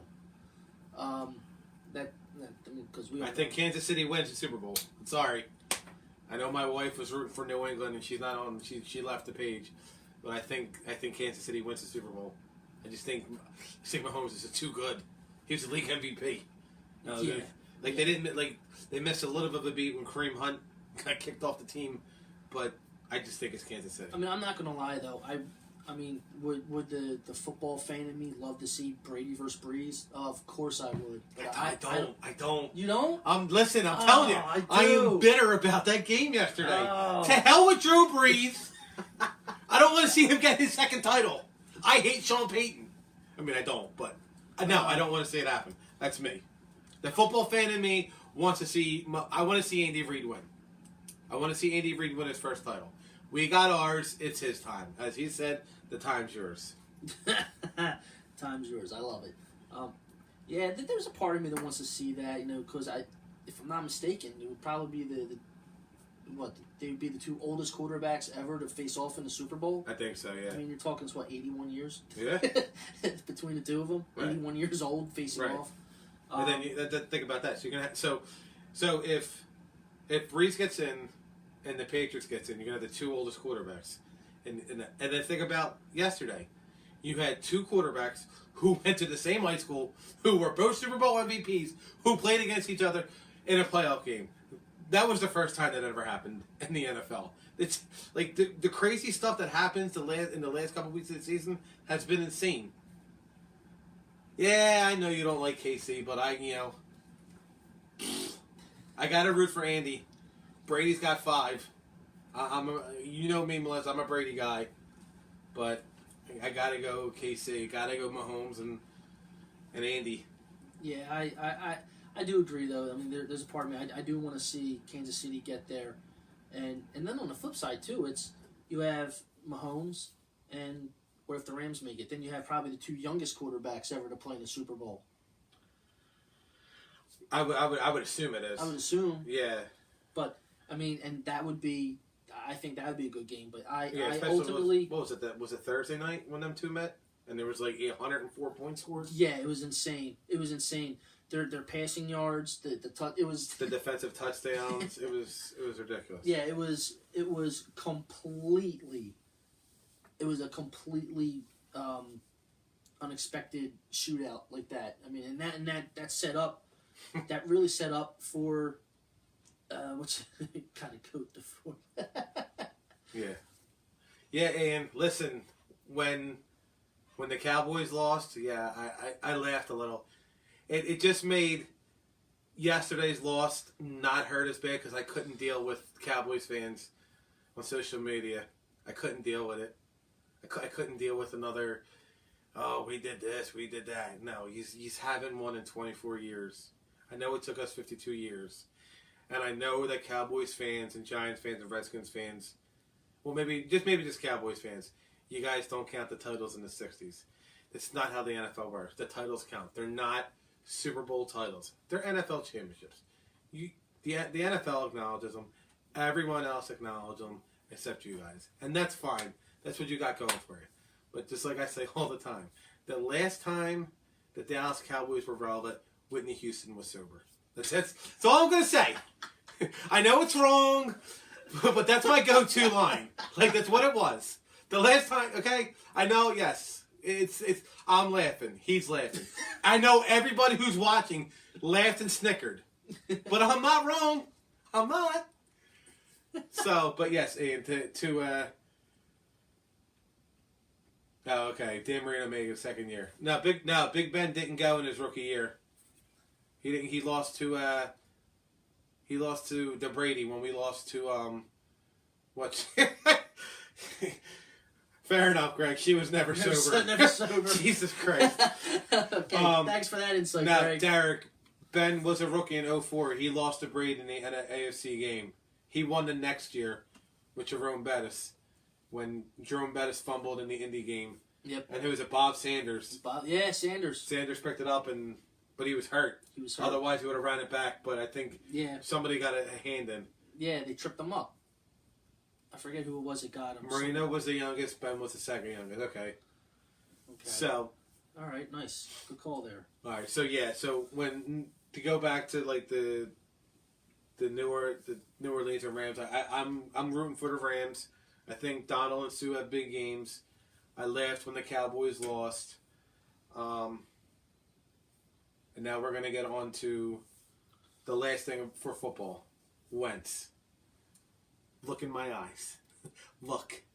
Carson Wentz is the future of the Eagles. He might be the future of the NFL with him, Watson, and Mahomes. All right? He was tearing up the league. He had 37 touchdowns, no goal. He had 37 touchdowns and 9 interceptions before his knee exploded on a fluke play. He came back. He wasn't ready. No. We all wanted him. He wasn't ready. He wasn't ready. But he threw 21 touchdowns and he threw 7 interceptions in 11 games. I don't know if you know how staggering that number is. If he plays a full 16 games, that's 30 touchdowns and 10 interceptions, which for a guy coming off an ACL injury, pretty damn good. It's impressive. Go back and look. Brady tore his ACL in 05 or 06. Yeah, I don't know what's going on with Carson's neck. I don't know he's got Ebola. He's got Ebola. But 30 touchdowns. But if he played 60, you sign him up for proactive. But in equivalent, it's 30 touchdowns and 10 interceptions in 16 games. Not bad coming back for a guy off an ACL injury. He came back, and then the rest of our team started getting hurt. Ajayi went out. Corey Clement went out. Who else went out? I think that was it. Oh, Sproles was out. That's what I said. People want to re-sign Sproles. He missed 9 games in a row. Yeah. What do you get? You bring him back for a veterans minimum. That's it.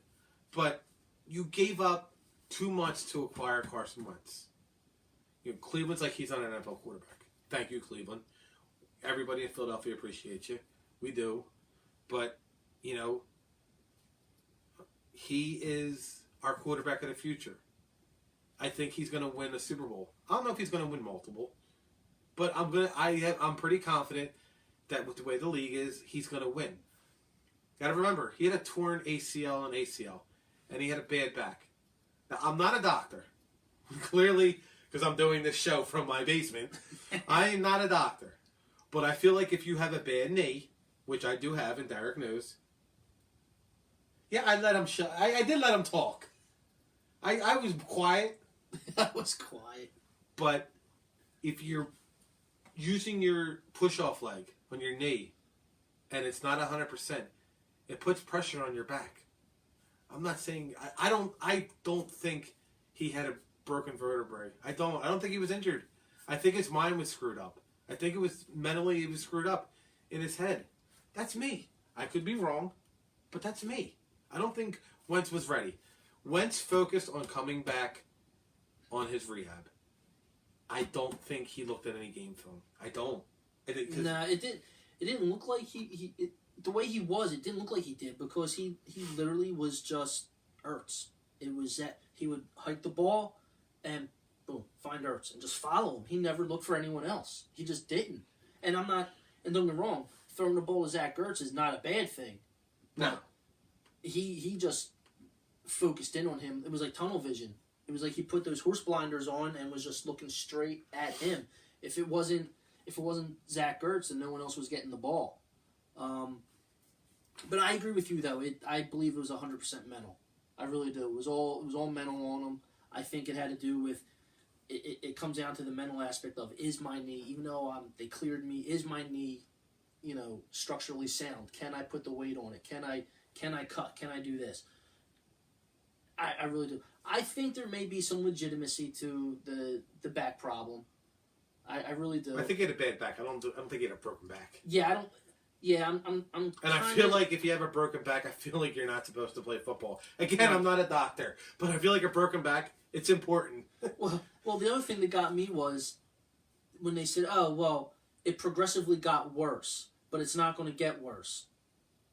How are you going to say it's not going to get worse, but it obviously got worse? So is the guy going to just like fall over in two because his back's going to break, or is it?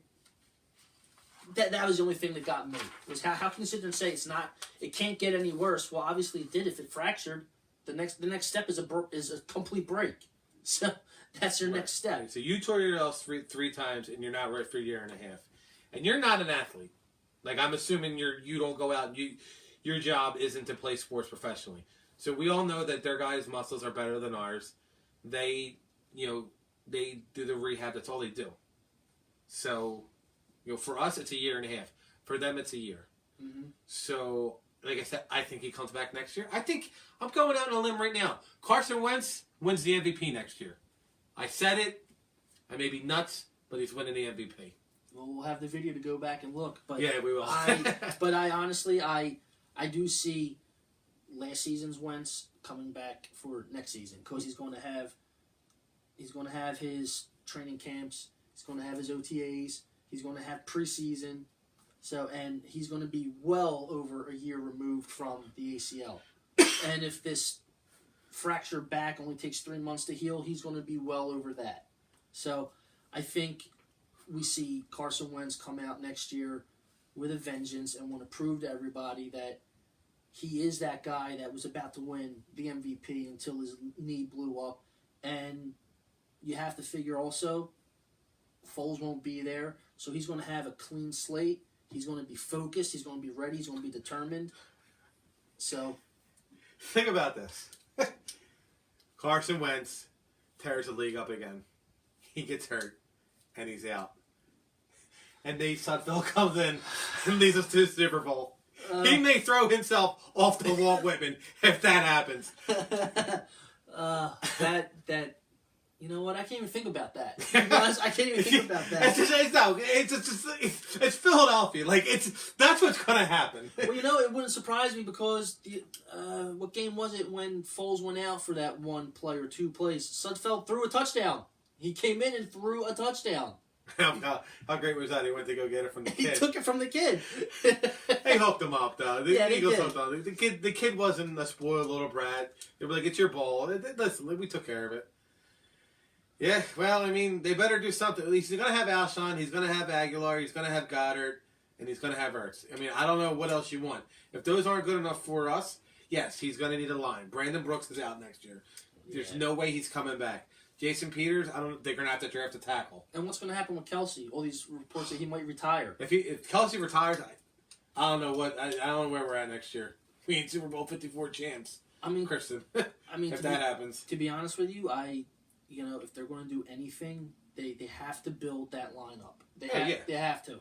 I mean, you always build in the draft, but there's going to be other positions.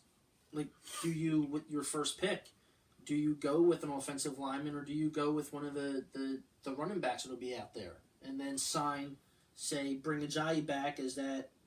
All right, Greg, thanks for showing up, man. Thanks for watching. Have a good night. Do you bring Ajayi back? You know, do you also continue to go forward with Smallwood? Because I mean, look, He's got to be a free agent, right? I don't know when he was drafted. I don't know when he was drafted either, but I mean, to be honest with you, he actually was playing pretty decent. Like, I don't know where it came from. Out of nowhere, he decided to be a football player. Yeah, it was frustrating. He was really frustrating. I mean, they drafted him. They had Pumphrey, which he's practice squad, or they released him. I don't even remember. I don't know. I mean, either way, he's probably not going to be back.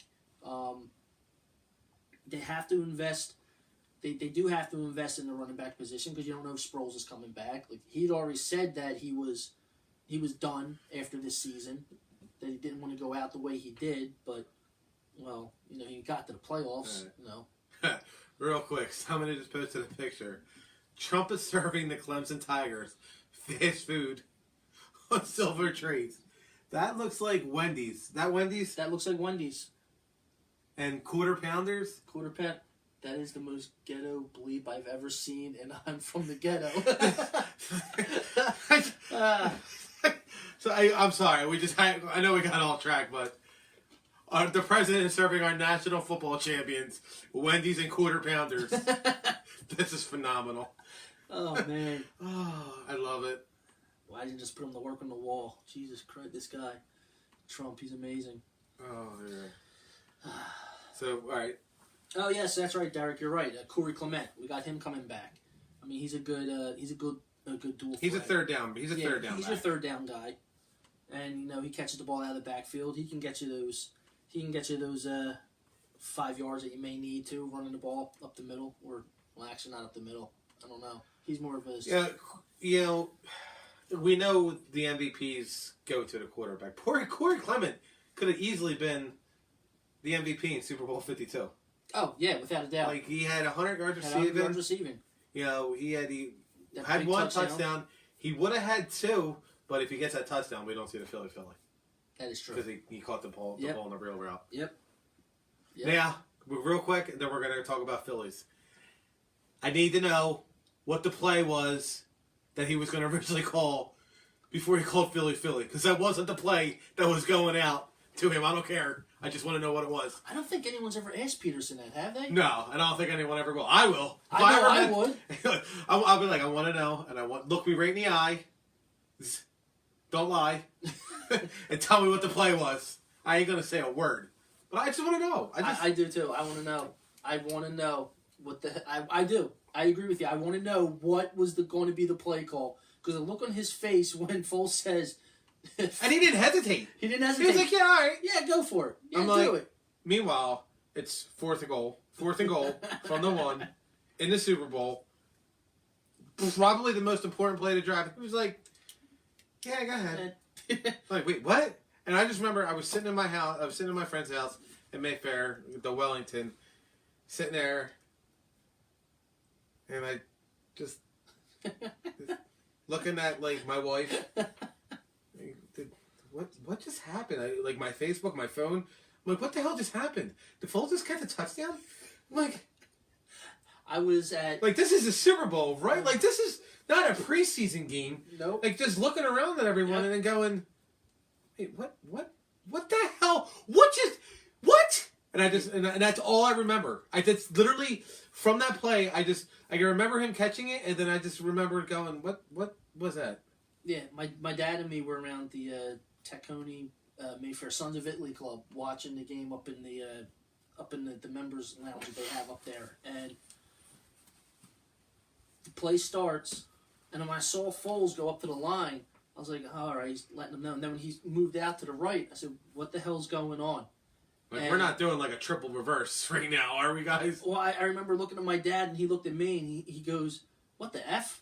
He said, what's he doing? I was like, I don't know. Next thing you know. We're about to find out. Next thing you know, play happens, and I just looked at him, and he looked at me, and my dad he kind of did the laugh cry face. Like, did I just see that? I'm so happy it happened, but it was kind of like the ugly laugh cry face, and I just yelled. I was like, oh, well, our quarterback caught it. That's all I said. I'm pretty sure I cursed. I'm pretty sure I cursed.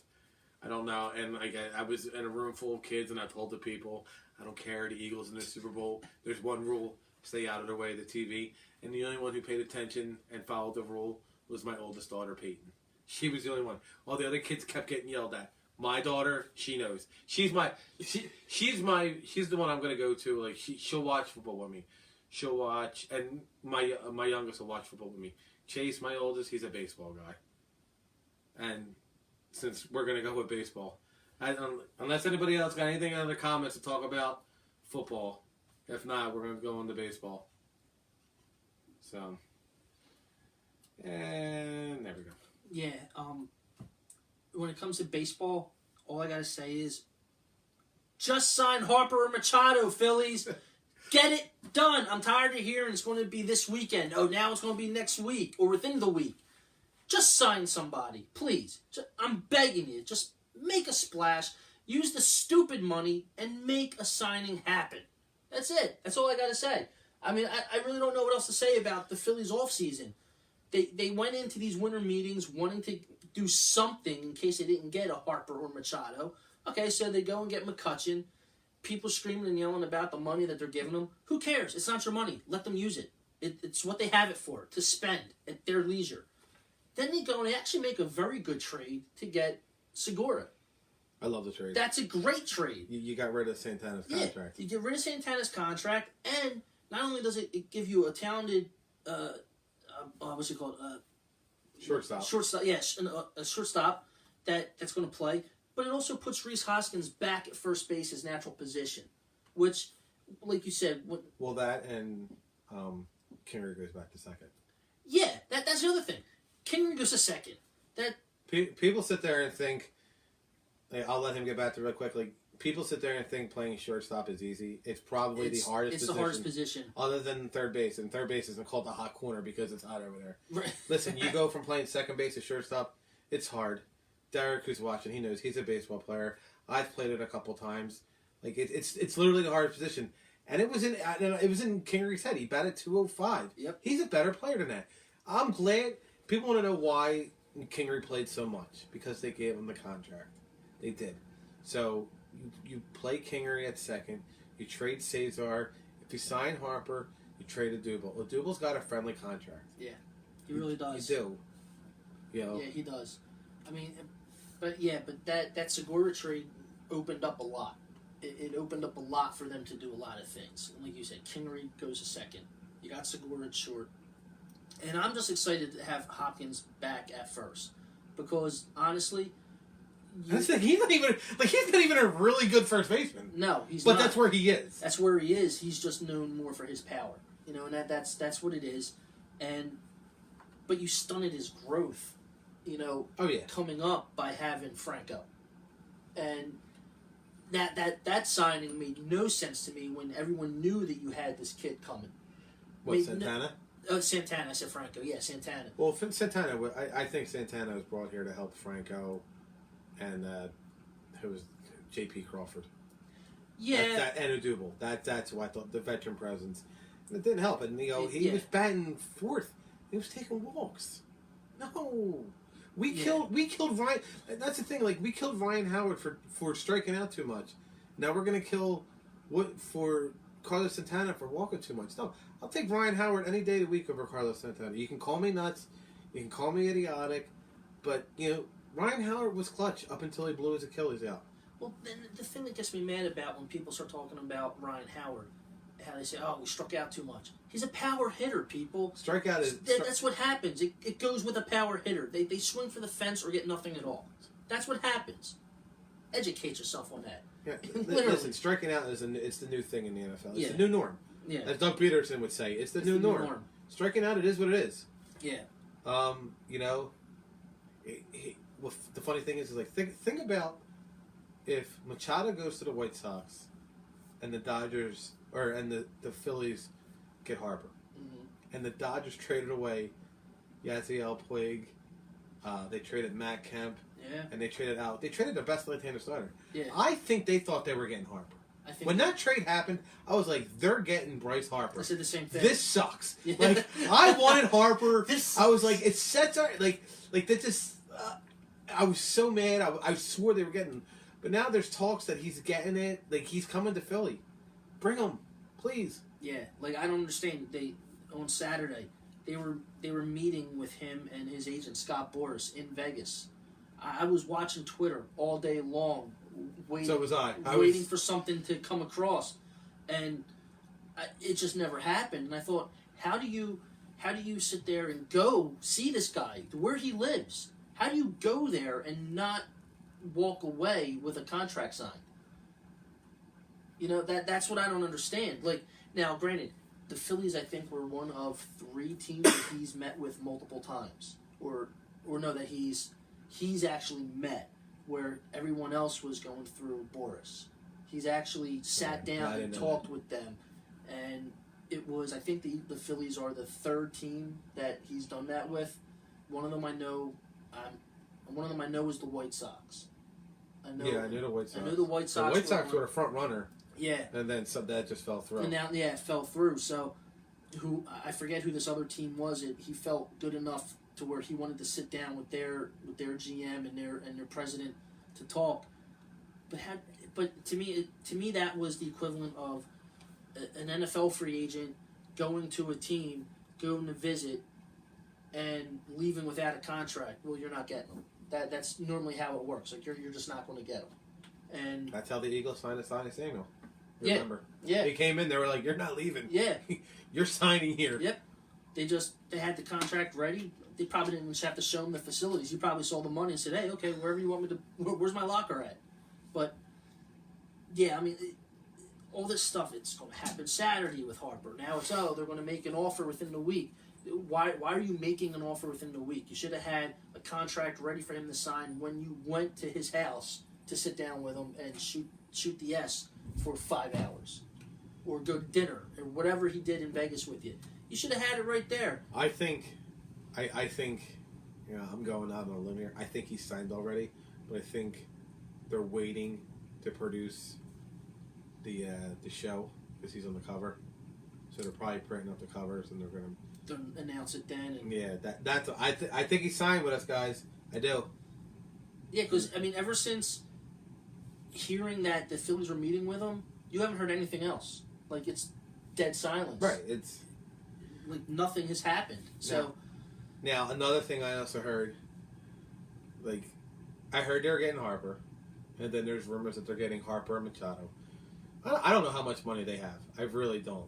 Harper and Machado, that's got to be $60 million right there. But then they're going. Now they're saying they're going to get Dallas Keuchel and what's his name, Craig Kimbrell. So you're getting the best left-handed starter on the free agency marker. You're getting the best closer on the market.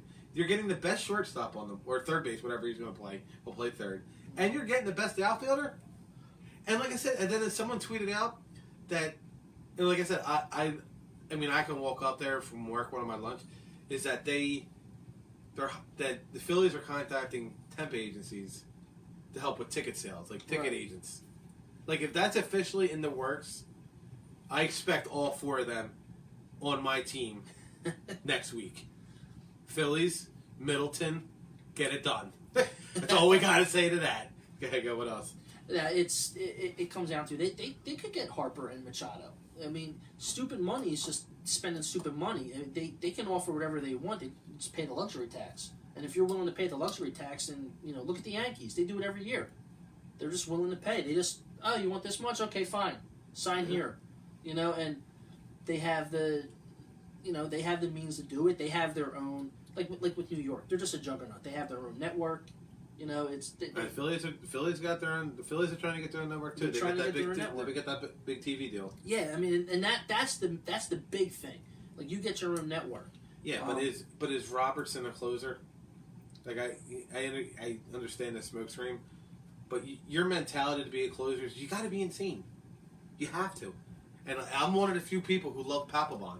He's saying that Kimbrell is a smokescreen, and they got Robertson from the Yankees to be a closer. Was he a closer last year, or was he a setup man? I thought Chapman was the closer. I thought Chapman was the closer for them. So I don't know, but I feel like if to be a closer, you have to be nuts in the head. I would make Vince Velasquez our closer. I mean, he's good for 3 innings and that's it. Yeah.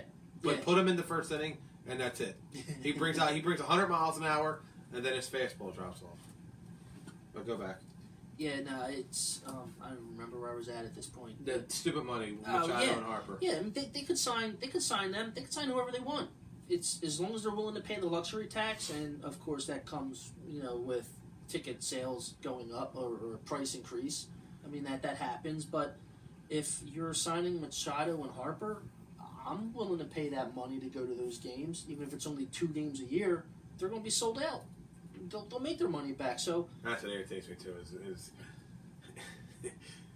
Is our fan base being the bandwagon jumpers? Oh yeah, well, it's like that in every sport, but it just irritates me because I see it in my sport and I get mad because I want to take Chase, but tickets are $40.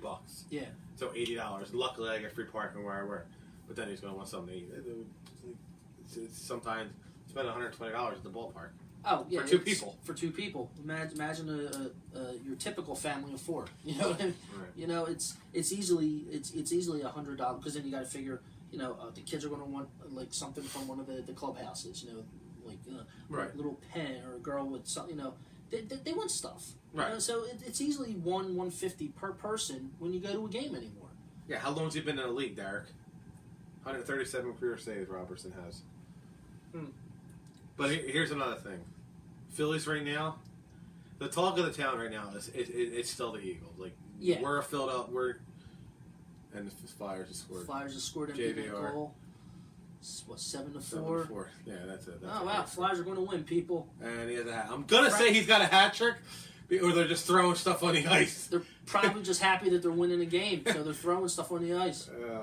Well, anyway, let's go to Frankfurt and Cotman. Flyers won. Woohoo! Where's Bill D at? The BAD? Right, the BAD. Listen, they're going to talk. They're going to talk football. Yeah. It's what we do. Like, the one thing I don't like sports talk radio. I think everyone who calls in is morons. I do. I'm sorry if you're one of them. I just think you're stupid.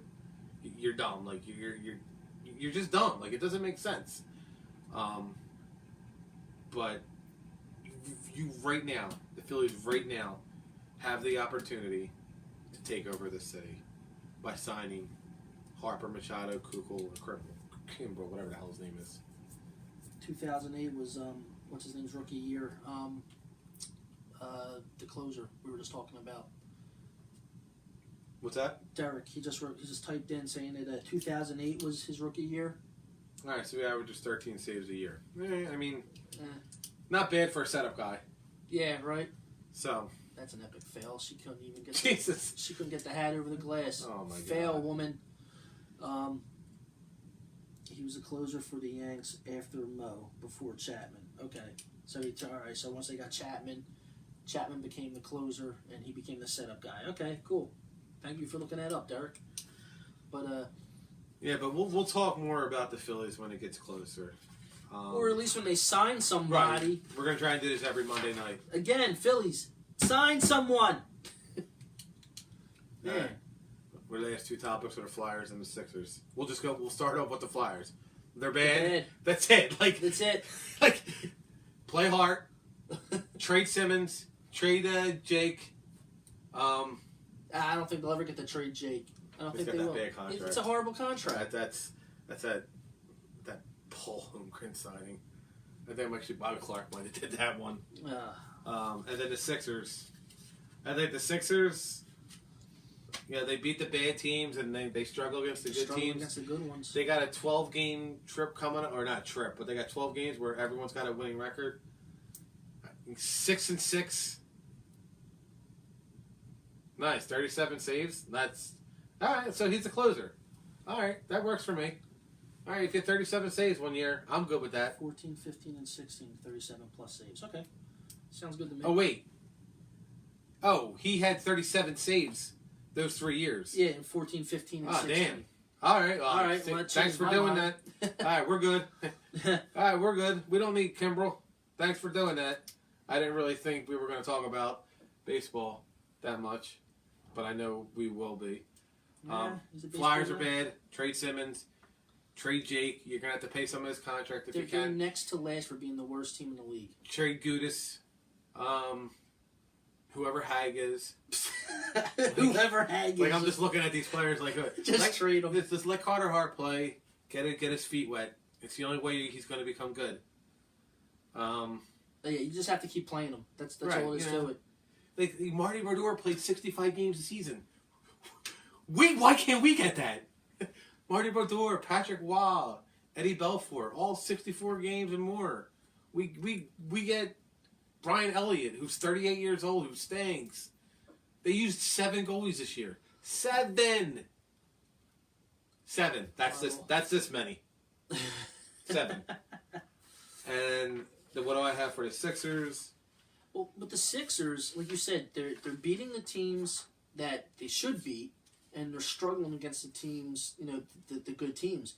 All right, you added Jimmy Butler, and I still can't believe there's people that are talking of trade Ben Simmons. I mean, I know the kid's just not shooting the ball. He is shooting more jump shots. He is shooting In more. his last couple of games, he's shooting more jump shots, and that's what he needs to do. Shoot 1 a quarter. Yeah. Make teams respect it. Yep. Whether it goes in or not. Yeah, just Make do them it. respect it. And I saw yesterday a report. I forget what site it was. I don't follow those like stupid sites. It's like all Somebody made a good comment. What was what's it 12up.com? 12 up. Yeah. It's like the Kmart of sports websites. Yeah, it really is. It really is. I was like, oh, that's a great. I was like, it's great. But I actually saw where it was WIP. They had on some about trading Butler now. I'm like, that's it. Stop it. I was like, what? I was like, trading Butler? So you just got the guy. You just traded 2 starters. Yeah, I thought, how can you trade Jimmy Butler if you just got him for trading 2 starters away? And I thought, here we go. It's stupid, and that's why I don't like WIP. I think they're dumb. I like Grease, but I just no. You just make no sense. We've been this last week at work. We in the radio. We've been listening to these guys, and all week it was trade Wentz, trade Butler. Whoa, what? How you gonna throw trade Butler in there?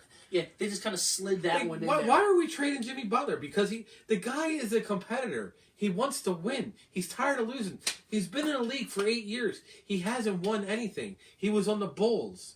And then the Bulls had to deal with LeBron when LeBron was there. So then he goes to Minnesota. And I'm pretty sure the Minnesota's in the reference conference, right? I believe. Yeah, and then they had to deal with the Golden State Warriors and the Houston Rockets. All he wants to do is win. He's a competitor. It's what Jimmy Butler is. He needs the ball at the end of the game. Him or Embiid. When Redick took that shot a couple weeks ago, I lost my mind. Why did Butler not have it? I love Redick, but he's a defensive liability. He needs to play 25 minutes a game. They got to go out. They got to get 2 more. They got to get 3 more players. Yep. They got to get 1 more starter and 2 more bench. Their bench is awful. They're having 20-point leads and they're losing them. Yeah, they definitely need to get some scoring off the bench. I mean, and that's where they won by 2 yesterday. Yeah, that's where. And they had a 24-point lead. Yeah, that's where you miss Bellinelli. Something like a guy like that. Right. I Coming don't know off where your he's bench. at. That's where you miss Bellinelli. He's Ilyasova, who got an insane deal from Milwaukee. I mean, I would have never. Whoever the GM in Milwaukee is, honestly, should be slapped for making that offer. I think he signed. Who was the point guard when Cleveland was it Deladova, that little white guy? Oh, I think so. Let's say Deladova. Let's see if he signed. I'll look him up real quick. Yeah, I think so. But yeah, that literally was I couldn't believe that. I thought, wait a minute, he just signed what? I thought Ilyasova just signed that. Yeah, he was at Milwaukee. Oh man, yeah. So, but yeah, that's where you miss guys like that coming off the bench, especially Bellinelli. I really thought they would be able to get Bellinelli, for cheap. I really thought they would because, I mean, he said it himself. He came here because of Simmons and Embiid, and then you go and you make a move for Butler. And you're able to keep Bellinelli around. There's your guy off the bench that can score. So, I don't know. They definitely they definitely have some work to do. They honestly do. I'm not that big of a basketball guy, but I'm not gonna lie. My interest got piqued again. With Embiid and Simmons and all the trust the process stuff, and it's here. I mean, they're making moves, and they're trying to win.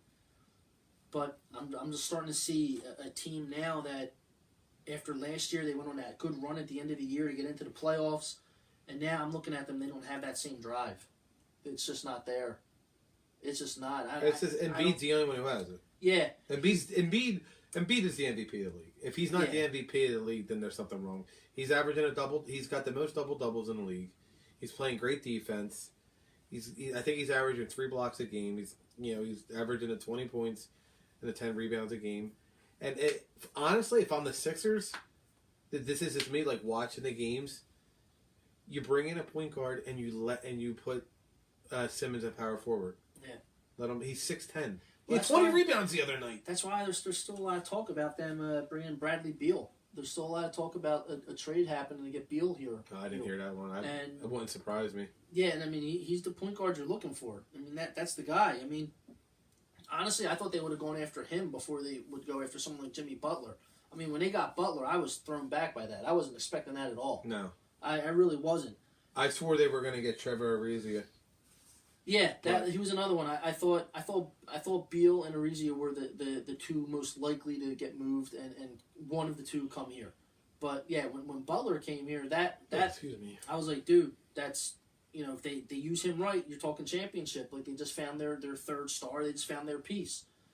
But that'll help you get past Boston. Boston isn't going to be good in a couple of years. They got too many stars. They're gonna what's his name? Rozier, he's leaving. The other guy, the twin brother who's from Philly, Morris. Yeah. He's leaving. It's just but like Danny Ainge is a scumbag. He really is. He is. He is, and people get on the Sixers for making the Markelle Fultz trade. At the time, it was the right move. Yeah. You had nowhere for Jason Tatum. Like there was nowhere for him to go. You had Covington. You had Dario was coming over. So you had nowhere for him. It was the right move. What's he going to do with all these picks now? What's he going to do with these picks? Yeah, it definitely was the right move. Boston isn't winning a championship in the next 5 years. Again, we'll go back to this video in 5 years. The Boston Celtics will not win a championship in 5 years. January 14th, 2019. The Eagles will win another championship before the Boston Celtics do. Did you say the Eagles? Yes. Okay. I'm high. I listen. I'm high on the Eagles. I'm high on Carson Wentz. Oh. He's my boy. He's my boy, Blow. Yeah. You can't.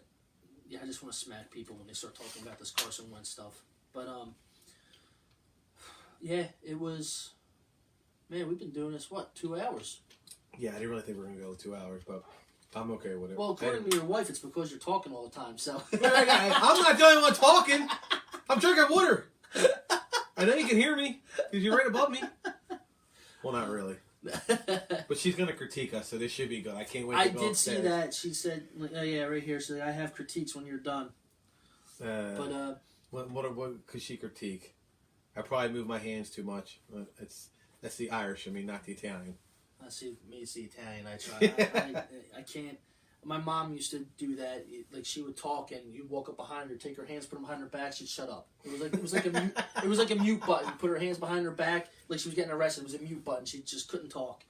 So me, I can talk, But yeah, I do the hand stuff. But yeah, no. I mean, I think that this was. It was fun. It was fun, and I like it. It's I like new. the people interacting. Yeah, it's definitely something new, and she is going to tell me what I do wrong. That's her most endearing quality. Yeah, but honestly, this was fun. This is the first of hopefully many more. Just sitting around BSing, talking everything sports. I mean, not just Philadelphia. I mean, of course, as you can tell, we're his hat, my shirt. We're gonna obviously next week we're probably going to do it next Monday. We're going to talk Super Bowl. The majority show will be Super Bowl. Yeah. But again, everyone checking in, thank you. We enjoy the feedback, especially your friend Derek here. He's been kind of like our stat guy, like our producer behind the scenes. Yeah. So he's my Casey boy. There you go. He's your Casey. There you go. But I will say this: we are going to have a Dallas fan in here. Because he says he made a comment today on social media that we're the worst fan base. No free agents want to come to Philadelphia because we treat our players like trash. couldn't answer the question of who said that. Definitely wouldn't answer it. He was Skated scared. Skated around it. Definitely didn't answer. So called him out on it. I told him I'll pay for his Uber. He told me, he's like, nah, he'll drive up here. So I said, I don't know where he's from. I don't know if he's from South Philly or where. Because South Philly people don't come past a certain part of Philadelphia. They don't know that there's multiple bridges that go into New Jersey. They only think there's 2 bridges. That's funny. So I get it. All right. So just like our page, share it. In a couple weeks, depending on how many viewers we get and everything else, we're gonna have a giveaway. Nothing big, just a T-shirt. This is us doing it. We ain't got no sponsors. Viagra ain't sponsoring us yet. So now he's not a stranger. Shut up. I wouldn't invite a stranger into our home. Dude, I was here for WrestleMania. No, he's not talking about you. He's talking about the Dallas fans. Oh, Well, yeah, Dallas. So he ain't gonna come up. I wouldn't even worry about it. We're not committing murder on live video. Jeez. Oh my goodness. Or a public execution on live video. Oh hell! I mean, we could cheer it. We could cheer it like the Cowboys fans did. You know. Yes, we could. We could cheer an execution. But he said, give the page a like. Cev Sports. And if we have our third person in next week, we'll be in there. I will give out a couple plugs. My hat from Monkey's Uncle. Yeah, yes, I am that guy. And our iPad that is set up over there is set up on this, which is a puck up. So it's puckup.com, I believe it is. You can go on. They're on Amazon. This is really cool. It's for your phones and your iPads. It's actually what's holding up. I'm definitely going to be ordering 1 or 2 of them because that's pretty awesome. So, like I said, like the page, next week we'll same time, 8:00. Hopefully we'll be talking about our Rams Kansas City Super Bowl. That'll probably be our talk, unless the Flyers make a trade. Awesome. Flyers are 17-29. They're 17-29. But horrible. Thanks for joining. Like you said, like Eric said, Derek, thanks for doing your producing. What's the angry face for? Somebody just did an angry face. Oh, this should be good. An angry face. Yeah, I don't even know who did it. But let's see. Who gave us an angry face? My wife. Of course she did. Of course she did. Why would you do it? So, all right, people. Thanks for tuning in. Anything else? Nah, I'm good, man. I mean, this was just good first show. Yeah, good first show. Like, it was fun. I did see at one point we had up to like 5 people viewing. Yeah. So it's a start. It's a win for me. It's a win. It was shared in a couple groups. Yeah, so. That's the big thing. It's this whole outlet of social media now. It's everyone does podcasts. You don't need to do all that with buy all that equipment. An iPad on a table. That's all you need. iPad on a table. Is it the Jinx? It's a 6th time on it. Ugh. So, this came in today. So, I don't know. It was on it and then they lose. So, but it happens. It's football. It's sports. All right. Good stuff. Good stuff. Thanks, guys. Thank you. We're turning off. We're out. I got to get up at 4:30 tomorrow. Yeah, me too. Yeah, but